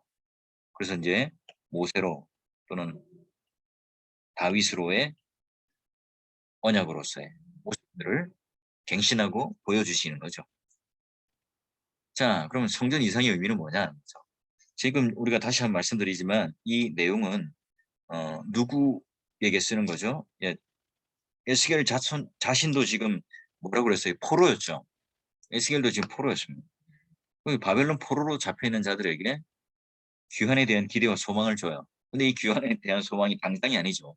지금 그들은 당장 고향 땅으로 가고 싶어요. 내가 지금 일구었던 땅, 내가 만들어놨던 지었던 집들 눈에 그려지죠. 그리고 자식들, 더 남겨진 친척들, 고향들이 있을 겁니다. 그러면 난 당장 그곳에 돌아가고 싶어, 돌아갈 거야 라고 생각하지만 아니야, 그건. 70년이 지나야 되고, 그러나 그 귀환에 대한 기대와 소망, 말하자면 이게 절망 가운데 끝이라고 생각하지 않고 새로운 시작이라는 것으로 이해될 수 있게끔 해요. 그러니 여러분, 성전의 구조, 성전 아래 흐르는 강, 각 지파의 땅 분배, 시온산 위에 지을 성전의 규모 등을 이야기를 하면서 지금 앞으로 이제 귀환자들에게는 이루어질 일들로 미래 일이겠지만 아직 지금 이 바벨론 포로 가운데 있는 자들에게는 그냥 하나의 미래 이상이죠. 아직까지 한 그 45년 정도를 더 남겨놓은 상황 가운데 있습니다. 그래 여러분, 이런 그런 언약의 관계에 대해서 이미와 아직이라고 하는 already and not at 이라고 하는 그 종말론적인 구원의 긴장 감이 에스겔서에 전체적으로 흐르고 있죠. 결국은 이런 모든 것들이 가깝게는 문자적으로 성취되는 일이기도 하지만 비유적으로는 우리가 지금 겪고 있는 종말의 시대를 살아가는 신약의 성도들에게도 비유적인 성취의 모습으로 에스겔서는 우리들에게 보여줘요. 여러분 에스겔서를 쭉 읽어가면서 어떤 느낌이 드냐면 너무 이제 길고 아까 말한 것처럼 이런 구조가 잡히지 않으면 문학적인 구조와 함께 그 내용에 대한 구조가 잡히지 않으면 어떻게 되겠어요? 그냥 예, 그냥 그 상황적인 측면에서 그냥 한 단락 한 단어만 이렇게 보면 길을 잃어버려요. 내용에 대한 길을 잃어버려요. 제가 제일 중요한 게 뭐라고 그랬어요? 제일 중요한 것은 지금 이 성전이 더럽혀졌고 예루살렘 땅이 이제 더럽혀졌고 그로 인해 하나님의 영광이 떠나는 것. 다시 그 하나님의 영광이 이 땅이 정결케 되어서 예루살렘 그 경계를 넘어오고 또 성전을 넘어오고 지성산으로 들어서 하나님의 영광이 임재하고 그로 말미암아 다시 우리가 새로운 백성이 되고 새로운 땅으로 경기를 계획하고 새로운 언약을 붙들어서 다윗과 모세 언약을 통해서 새로운 갱신된 언약 공동체로 만들어가는 것으로 전체적인 큰 틀로 보고 그 중간에 샌드위치처럼 그 열방, 자기들을 이스라엘 괴롭혔던 모든 나라들에 대한 심판의 이야기가 신탁으로 들어와 있어요. 끝자락에 그런 하나님 영광이 돌아오는 이 장면을 뭘로 보여줍니까? 이게 바로 마른 뼈가 살아나고 막대기가 하나 되고 성전에 물이 흘러 넘치는 이런 상징적인 것을 통해서 하나님의 영광이 얼마나 생생하게 역사 가운데 흘러 넘치는 복으로 우리에게 오는가 하는 것을 마무리 지으면서 보여주고 그 앞에 선지자로서 제사장으로서 고난받는 종으로서 또 분으로서의 예스겔의 역할들을 보여주면서 때로는 시로 때로는 상징적이고 비유적인 언어로 때로는 역사적인 사실을 통한 팩트 그런 저사적인 내용의 이야기를 가지고 그들에게 설명하는 게 바로 에스겔서예요. 근데 지금 포로 가운데 있었던 자신도 흔들리는 정체성 가운데 있었다. 세 가지의 질병의 실망. 내가 제사장인데 이게 뭐야? 나도 포로로 잡혀있네. 신학적으로 하나님의 그런 공의가 하나님의 인자하심이 없는 건가? 이런 흔들리는 속에서도 바벨론이라고 하는 굉장히 처절한 자유를 잃은 자기가 제사장이면 제사장으로서 역할을 하지 못하는 그 답답함 속에 있는 환경 속에서 그런 하나님의 메시지를 전하고 있는 에스겔. 그 에스겔과 우리의 마음을 좀 이렇게 딱 포개어서 합쳐서 1장부터 48장까지가 적지 않은 내용이지만 이제 그걸 그런 작업들을 해놓고 읽을 때 어떻게 돼요? 이 에스겔서가 저 먼 역사에 있었던 한 사람의 이야기 또는 한 선지자의 이야기가 아니라 나와 연관되는 이야기죠. 오늘날도 우리 마찬가지입니다. 우리가 이렇게 대한민국이 부요를 누리고 풍요를 누려요. 그럼 언제 하나님의 그 영광이 떠나게 된다고요? 우리가 하나님을 배교하고 성전이 더럽혀지고 예배당이 더럽혀지고 우리가 목사로서 또는 하나님을 섬기는 자로서의 삶이 하나님 앞에 성결치 못하면 하나님이 점점 떠나가는 거예요. 교회를 떠나가고 우리의 삶을 떠나가고 우리의 지경을 떠나가요. 하나님 영광이 떠나가요. 그런 심판이 왔을 때 어떻게 됩니까? 서구 사회처럼 몰락해요. 건물만 덩그러니 남아있어요. 그러면 그 안에 성도가 없어요. 그 안에 하나님 말씀을 증거하는 설교자나 또는 여기 다윗과 하나님과의 관계 속에 목자와 양의 관계되는 그런 아름다운 목양의 관계가 있는 모든 것들이 무너져 버려요. 없어져 버리죠. 그런 게 이제 진짜 오늘 우리에게 굉장히 중요한 심판이에요. 이게, 이게.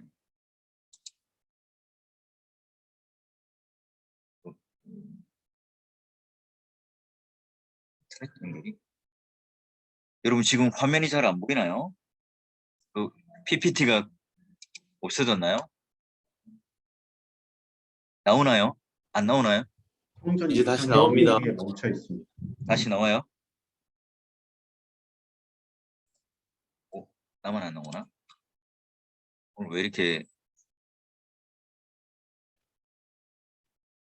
잠시만요.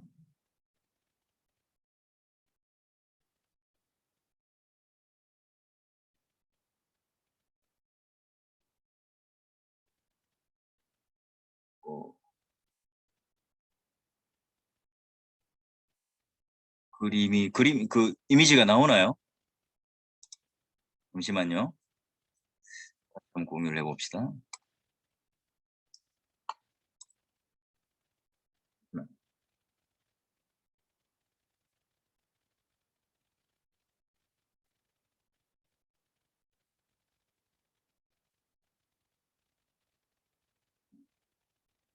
예.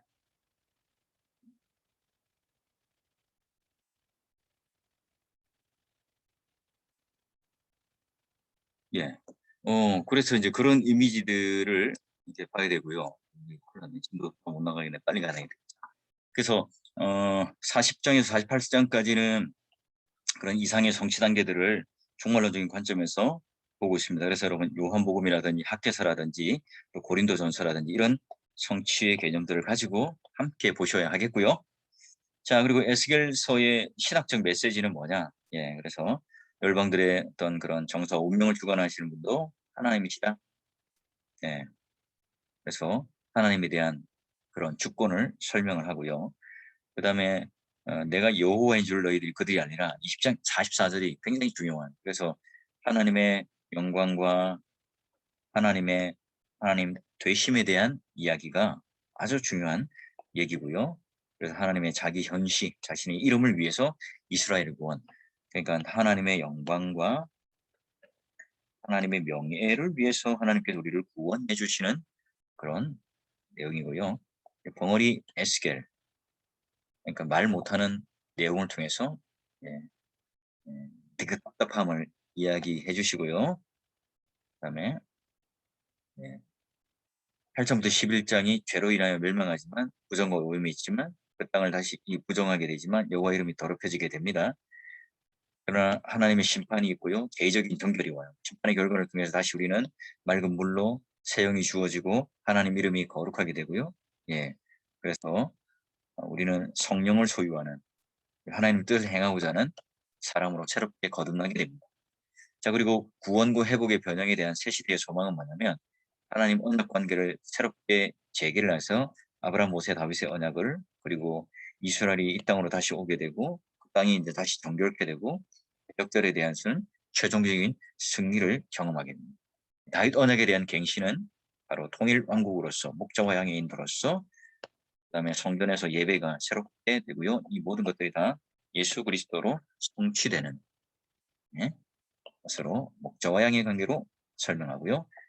화평의 새 언약이 나오죠. 예, 하나님께서 모든 것을 주도권을 가지고 백성과 땅의 모든 것들이 다시 회복되고 이스라엘이 하나가 되는,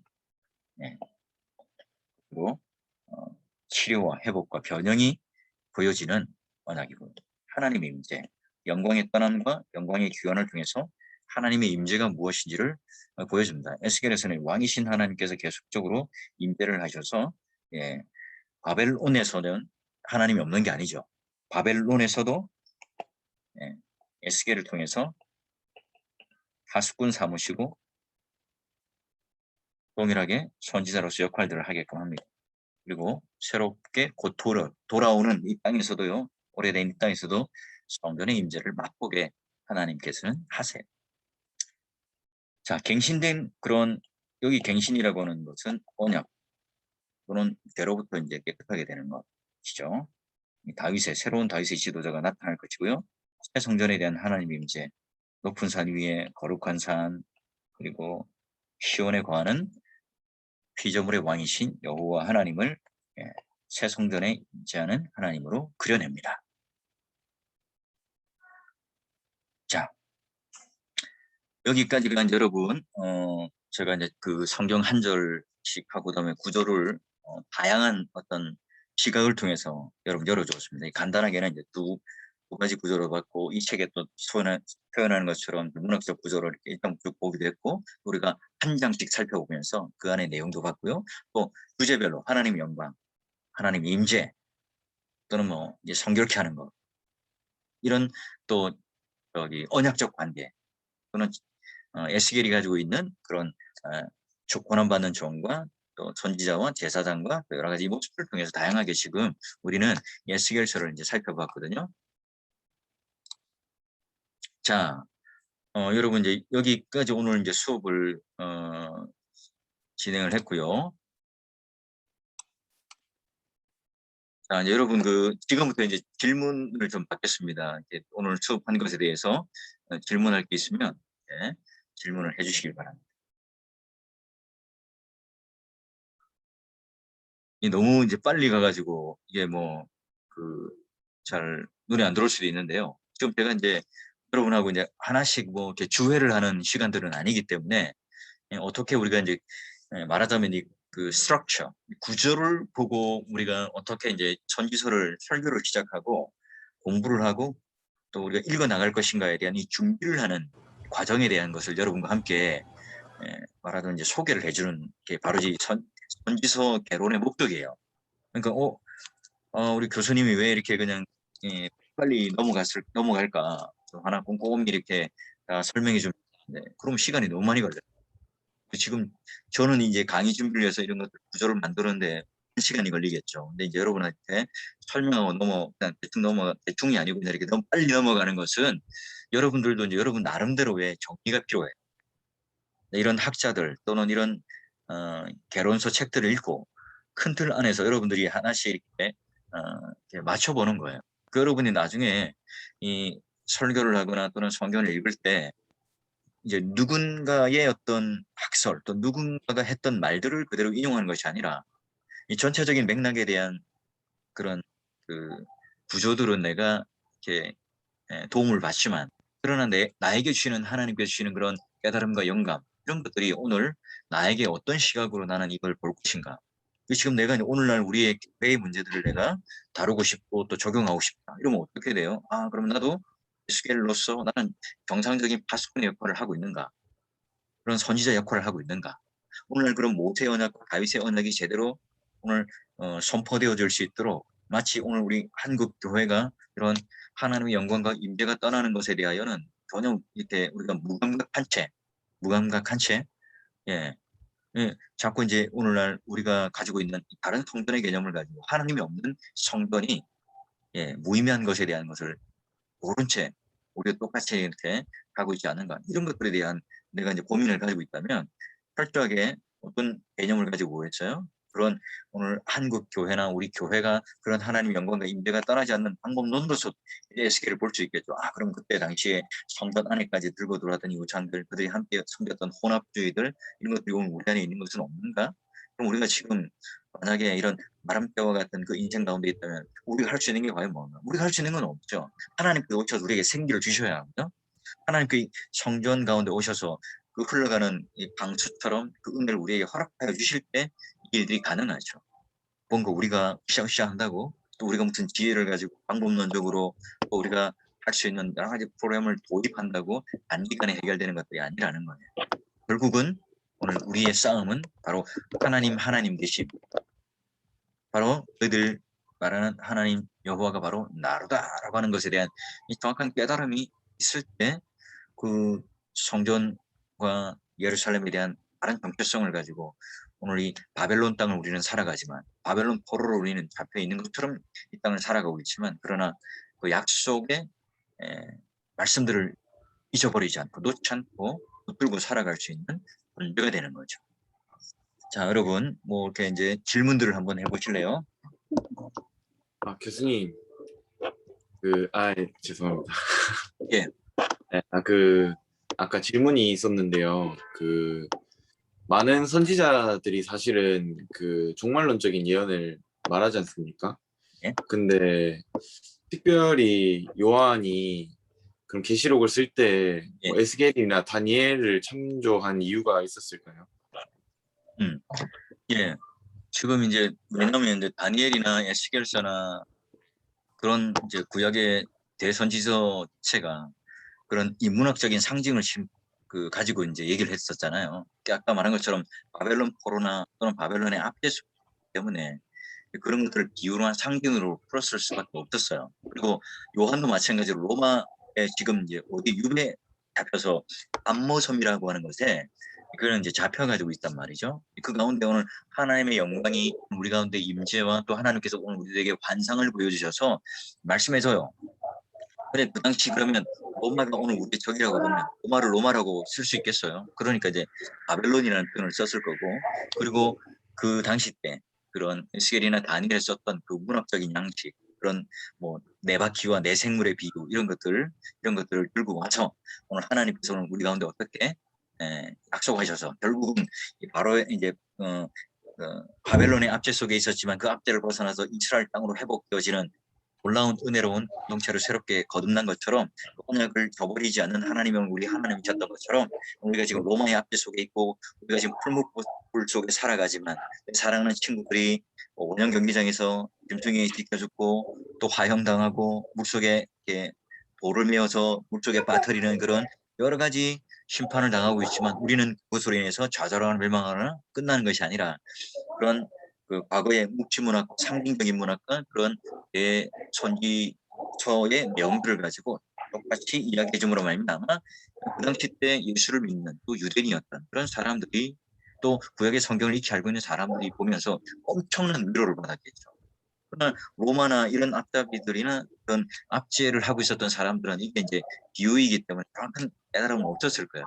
그런 어떤 이중적인 우리가 예수님께서 우리에게 비유를 베풀어 주실 때 그걸 듣는 하자. 그러니까 우리가 공감이 되는 청자나 청중에게는 굉장히 쉽고 이해가 빠른 그런 것이 되겠지만 그렇게 전혀 모르는 경우는 오히려 그게 모르고 닫혀지는 것 그렇게 이제 이해가 될 수 있어요. 그래서 구약에 그 지금 이제 우리가 요한계시록 가면 굉장히 이렇게 멀리하는 뭔가 신비로운 책으로 보잖아요. 만화 소설이나 무슨 괴기 소설이 아니에요.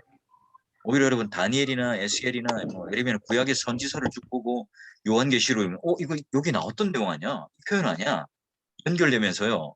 아하 그 요한이 새롭게 뭔가 무슨 그 이미지와 환상을 보고 그냥 막 써내려가는 게 아니라 이게 구약의 성경을 기반으로 계시를 기반으로 객관적인 말씀을 기반으로 이거 요한계시록을 써내려간 것이구나. 굉장히 풍부한 신학적인 해석학적인 이제 열려요. 문학적인 어떤 구조 속에서 열리기도 하고 또 그런 종말론적인 어떤 그런 내용에 대해서 열리기도 하죠. 그렇게 해서 함께 연결됨으로 말미암아 종말론적인 시각 속에 지금 내가 똑같이 나는 로마에 압제당하고 지금은 바벨론에 압제당하고 있는 그런 바벨론의 속 가운데 풀무불 속에 있었던 이스라엘 백성들 지금은 로마의 그런 압제 속에 있었던 그런 신약의 그리스도인 성도들 똑같은 그런 그 환경적인 어떤 그 속에서 그 말씀은 똑같이 서로가 보완되어지고 적용되어져요. 그런 의미로 함께 보게 되고요. 뿐만 아니라 이런 구약의 메시지들이나 선지서의 메시지들은 요한계시록만 이렇게 차용해서 쓴 게 아니라 예수님도 또 사도 바울도 예수님의 제자들도요. 요엘서라든지 다 보면 그 사도행전에 나오는 이 설교들도요. 다 그 베드로의 머리에서 나온 게 아니에요. 그리고 스데반 집사가 설교를 하는 그 장면도요. 그 머릿속에 나온 게 아닙니다. 다 지금 성경을 기반으로 그걸 가지고 모티브 또는 그걸 근거를 가지고 다 설명하고 설교를 해내요. 그러니까 나는 요한계시록만 100번 읽었으니까 나는 요한계시록에 통달했고 나는 하나님의 통계시를 받았다. 아니요. 절대로 요한계시록만 읽으면 안 돼요. 구약의 성경이 풍부하게 상징, 메타포 또는 그런 은유 이런 것들이 그 패러프레이즈 되는 평행법 이런 것들이 다 이렇게 풍부하게 연결될 때 성경은 그러면 이제 우리가 이런 에스겔이나 다니엘을 읽을 때도 또 요한계시록을 참조하면서 신약이 이런 내용으로 연결되는구나. 이 다윗의 언약이나 모세의 언약이 지금 갱신되어지는데 이 목표가 바로 예수 그리스도구나. 이렇게 이제 구슬을 있게 연결됩니다. 후속사적으로 점진적으로 흘러가지만 이것이 뚝 끊기는 것이 아니라 점진성이 바로 예수 그리스도를 향해서 예수 그리스도라고 하는 이그 중심을 통과할 때 이제 그때부터 이제 프리즘이 마치 커지는 것처럼 이렇게 확 커져서 더 넓고 더 깊은 이해를 가지게 되고 더 정확하게 구약의 그런 말씀들이 이렇게 짜집기가 아니라 퍼즐 맞추기가 되어서 정확하게 이제 이해가 되어지죠. 질문이 하나 더 있습니다. 예, 그 예. 아까 제일 초반부의 강의 이레미야 애가에 대해서 말씀하실 때 그 음. 아크로틱 그 대해서 말씀하셨는데 예. 이게 그러면은 이제 히브리어 그 많이 그런 어떤 뭐 한 문장에 한 단어 이런 식으로 그거를 했는 건지 제가 예. 한국어 예시를 본 거랑 그게 적용이 예. 잘 안 예. 돼가지고 그런 이제 히브리어 문학적인 기법 속에 시편 119편도 마찬가지고 또 시편 안에 있는 내용들도 많고 또 번역 뭐 예언서나 이런 데도 그런 히브리어의 그 알파벳 기준으로 했던 그런 내용 그러니까 말하자면 그 이제 그 외우기 쉽게 하기 위한 어떤 문학적 구조예요. 우리가 만약에 보통 여러분 신학생들 그런 걸 하나 모르겠어요. 제가 이제 옛날에는 뭐 10가지 재앙 여러분 기억납니까? 그 출애굽하기 전에 예. 피계 입하, 악도 구매 흑장. 예. 십계명 생각나요? 구살건도 거짓. 사실 그 앞 대가리를만 외워가지고 이제 이렇게 쭉 해서 그걸 왜 그러죠? 외우기 쉽게 하기 위한 거잖아요. 마찬가지로 이제 그 알렛, 베타, 기멜 이런 식으로 해가지고 해놓은 그런 걸 해가지고 이제 소위 말하면 이제 그 뭐 재미있기도 하고 흥미를 끌기도 하고 잘 이제 외우기 쉽게 하기 위해서 그런 그 아크로스틱 구조를 했어요. 그래서 예레미야가 노래로 되어 있기 때문에 그 노래를 쭉 한 번에 부를 수 있는 것으로 하기 위해서 이제 그런 아크로스틱 구조가 있는데 그냥 이게 뭐 특별한 건 아니고 여러분이 읽다 보면 여기도 오늘 책에도 보니까 제 책으로는 591페이지인데 에스카톤의 빛 예, 이렇게 이런 단어가 나와요. 591페이지인데 여러분 보면서 에스카톤의 빛이 잘 안 들어올 거예요. 이게 뭐 에스카톨로지 이제 말하자면 이제 그 신약 성경으로 볼 때는 이제 헬라어로는 종말이라는 뜻이거든요. 이 번역을 이제 종말이라고 해줘야 되는데 그냥 에스카톤이라고 이렇게 책을 번역을 해가지고 약간 좀 불친절하게 돼 있어요. 근데 이런 것들이 하나씩 단어가 나올 때 말하자면 이제 어느 정도 신학적으로 좀 이렇게 많이 공부하고 또 이해가 되고 또 이렇게 쌓이면 그런 것들이 하나도 불편하잖아요. 그런데 아직 이제 학부 과정이 있고 뭐 1, 2, 3학년 과정이 있고 신도생들도 마찬가지지만 가면 이제 그런 단어들 하나 때문에 막혀요. 짜증이 나죠. 뭐야 이게 무슨 의미지? 이것도 그냥 여러분 이제 WBC라든지 다른 뭐 이렇게 조금 이제 유명한 학자들의 주석이라든지 또는 그런 뭐 이렇게 이런 개조들 그 구조들에 대한 책들을 읽을 때 이런 단어가 나오면 불편해요. 뭐지 이게 계속 무슨 말하는데 무슨 의미야? 그래서 이제 제가 혹시나 이제 이거 읽으면서 그런 내용이 나올까 봐 제가 여러분에게 알려주는 거니까 들어서 이해하셔도 되고 까먹어도 됩니다. 예. 그런데 이제 여러분들이 이제 그런 주석들을 참조할 때 그런 단어들이 나올 때 뭐야 하면서 누구 가르쳐 주는 사람은 없으니까 그렇다고 뭐 친절하게 이걸 뭐 설명해 주는 사람도 없거든요. 예. 그러니까 이제 그런 것들을 좀 제가 여러분의 그 편의를 위해서 또 여러분의 이제 책을 읽을 때 예, 좌절하거나 포기하거나 낙담하지 않고 하도록 하기 위해서 그런 것들 그냥 동그라미 쳐놓고요. 넘어가시면 되고요. 근데 이제 이걸 보면서 읽으시면서 그런 뜻이었자면 좀 더 이제 반갑고 기분 좋은 마음으로 읽어낼 수 있겠죠. 또 질문 있나요? 안 하신 분들 있으면 좀 한번 해보시면 좋겠는데.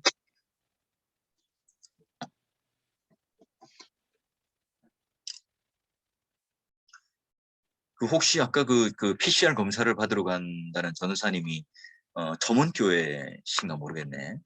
교회에서 지금 다 받으라고 했다는데 지금 제가 이제 그것 때문에 아까 시간이 아까 되어서 점심 먹고 이제 교육자들이랑 지금 영남 공고 쪽하고 서문교육 쪽하고 이런 쪽에 지금 우리 뭐 가까운 또 교회에 이렇게 생겨서 학생들하고 우리는 빨리 전수조사해서 연락을 해서 이제 어떻게 되는지 상황 파악을 하고 조치를 하기 때문에 교육자들하고 이제 그것 때문에 지금 했고 지금 중간에 또 전화 통화라든지 뭐 메시지 오는 게 이제 그런 보고들이 조금 올라와서 되었습니다. 그래서 여러분 약간 수업이 한 10여 분 늦게 시작되었는데 뭐 출석 부르는 시간이었다 이렇게 생각하시고 양해를 부탁드리고요.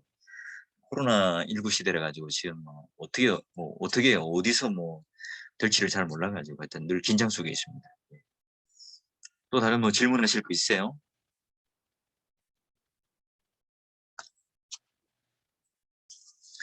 예, 우리 다음 주에는 이제 다니엘만 볼 거예요. 다니엘 여러분 성경을 좀 미리 읽어오시고요. 다니엘도 굉장히 재밌는 상징들이 많잖아요. 예, 그래서 다니엘도 제가 좀 성경을 가지고 하나씩 보고, 근데 뭐 다니엘부터 소선지서 같은 경우는 좀 성경을 같이 보면서 좀 하나씩 조금 내용들을 좀 짚어가면서 같이 여러분과 함께 하려고 합니다. 그러니까 성경책도 같이 준비하시고 책도 한번 살짝 읽어보시고 최근에 이제 개론서로서 역사적인 어떤 배경 또 문학적인 구조 또 신학적인 주제 한 세 가지 정도를 크게 이제 뭉뚱그려서 하기 때문에 그것만 봐서는 이제 성경을 먼저 읽고 이해된 상황에서 보지 않으면 이게 무슨 말인지 잘 들어오지 않아요. 예, 그러니까 같이 좀 성경을 먼저 한번 살짝 읽고 뭐 앞서는 이제 대선지서니까 너무 양이 많아서 못했다 그러면 지금 양이 그렇게 많지는 않으니까 살짝 읽으시고 같이 보면 좀 더 이제 풍성하게 볼 수 있을 거예요.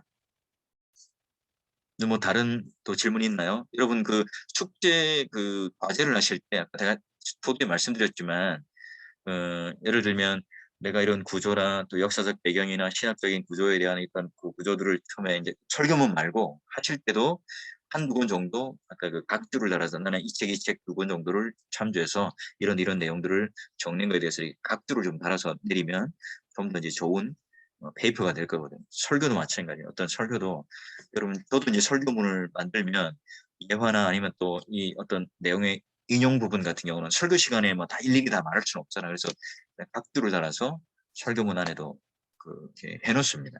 예를 들어서 누가 거기에 대해서 이의를 달거나 또는 누가 뭐 물어보거나 이러면 이 책을 참조했고 이 책을 보세요라고 이렇게 말하거든요. 예, 그러니까 그 부분까지 해서 한번 각주를 달아서 한번 레퍼런스를 달아놓으면 지금 그 먼저 하신 분들도 같이 이렇게 한번 그렇게 작성해 가지고 해주시면 좀 더 정확한 숙제가 될 것 같고요. 레포트가 될 것 같고 그다음에 여러분 뭐 성적에 대해서 너무 걱정하지 마시고요.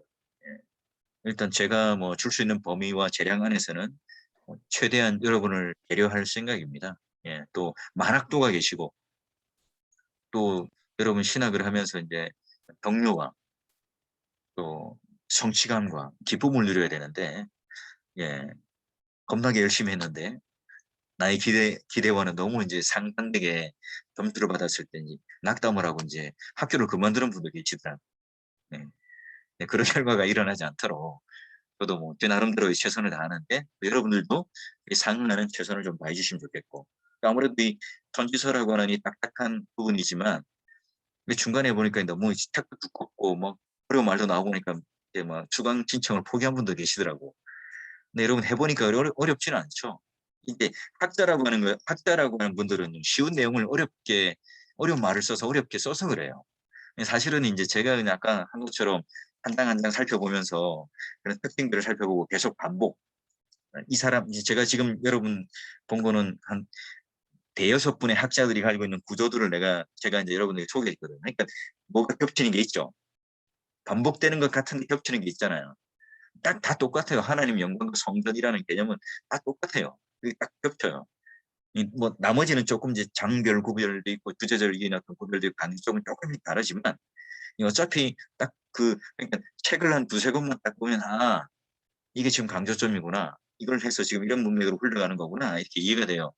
그러면 이제 그 좀 어려웠던 용어 내용들은 다 잊혀지고 내가 그 에스겔서라든지 또 내가 지금 볼 수 있는 그 선지서를 택하면 내가 어떻게 책을 볼 것인가에 대한 눈이 조금씩 열려요. 근데 그 다음에 이제 여러분이 그 뼈대를 내고 그 뼈대 가운데 어떻게 이제 설교를 할 것인가 설교 계획을 짜고 또 그런 설교를 하나하나씩 만들어갈 때 뭐 이번 주는 이 내용, 저번 주는 저 내용 막 왔다 갔다 하는 게 아니라 일관되게 또 여러분이 볼 때에 딱 통일성 있게 내가 48장을 강의 설교를 해 나가지만 큰 주제 안에서 상호 연결되고 또 이어지고 유기적인 통일성을 이루고 이렇게 이제 여러분이 할 수 있어요. 그러니까 이제 비단 전시서뿐만 아니라 다른 성경책을 볼 때도 항상 이제 이런 작업들을 하는 훈련들을 하셔야 돼요.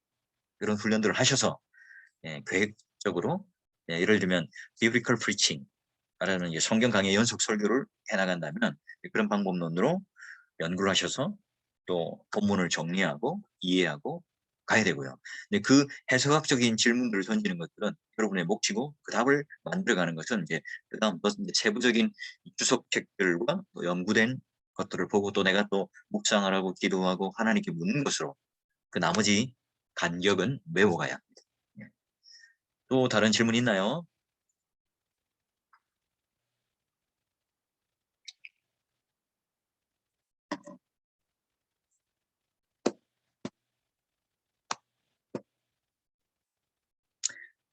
자, 없으면 오늘은 좀 일찍 마칠까요? 다니엘서를 꼭 여러분 다음 주에 준비를 잘 해오시고 그리고 여러분 그 기말 가서 뭐 과제를 내고 하면 또 시간이 쫓길 수 있으니까요.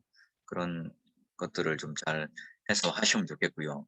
또 나는 이게 설교를 하지 않기 때문에 나는 설교를 뭐 한 번도 나는 지금 이제 그냥 아직 교회에서 이제 집사하고 권사하고 또 하기 때문에 나는 설교를 할 기회도 없고 설교를 해본 적도 없고 설교문을 짜본 적도 없어요. 이런 분들 있습니까? 한번 손 들어보세요. 그럼. 아니면 다 설교를 하고 계신가요? 매주마다?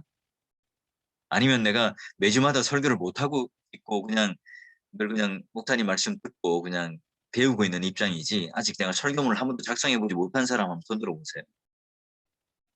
한 분, 두 분, 세 분. 예. 나머지는 다 해보셨어요? 하고 있으세요? 예. 그러면 예, 안 해보신 분들은 어떻게 하지? 그냥 해보나요? 예. 그래서 지금 이제 한 가지 그분들에게 팁은 예를 들면 좋은 그런 하다 안 되면 손 드신 분들은 내가 이건 너무 이제 벅차고 너무 이게 부담스러워서 하다 안 되면 그런 선지서 설교에 대하여 좋은 우리 교단 안에 좋은 그 설교자의 설교를 뭐 녹취를 하든지 아니면 이렇게 타이프를 뭐 설교집을 보고 하든지 해가지고 그 책을 보시고 이런 쪽에 이제 조금 분석을 하시는 것을 내셔도 되겠어요. 예. 너무 이 은혜가 넘치는지 모르겠는데, 예, 그것도 쉬운 일은 아닐 거예요. 그래서 내가 지금 설교를 못 하고 있어요.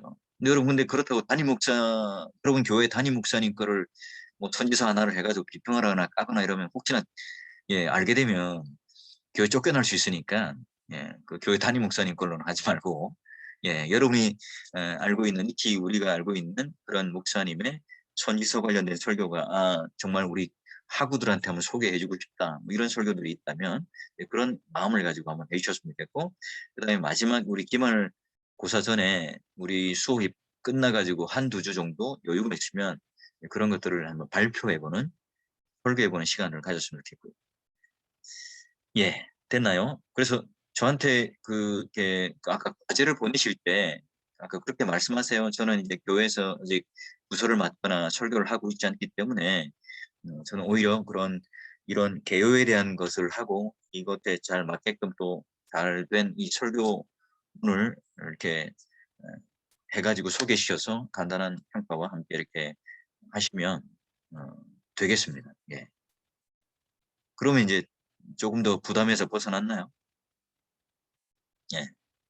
나는 뭐 100년에 한 번 나올까 말까 한 설교자야. 뭐 이런 분들은 본인이 하시면 돼요.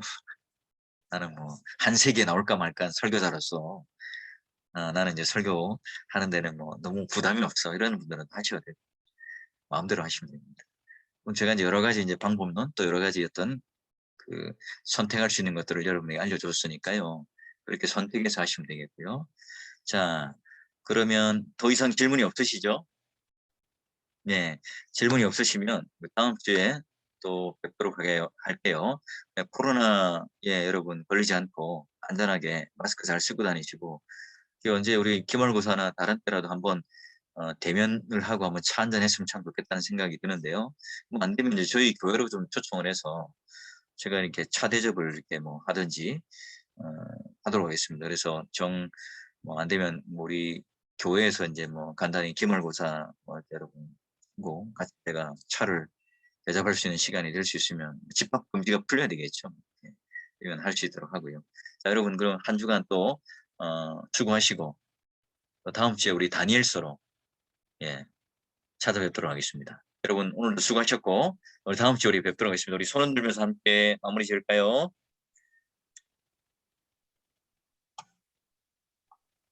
수고하셨습니다. 뵙겠습니다.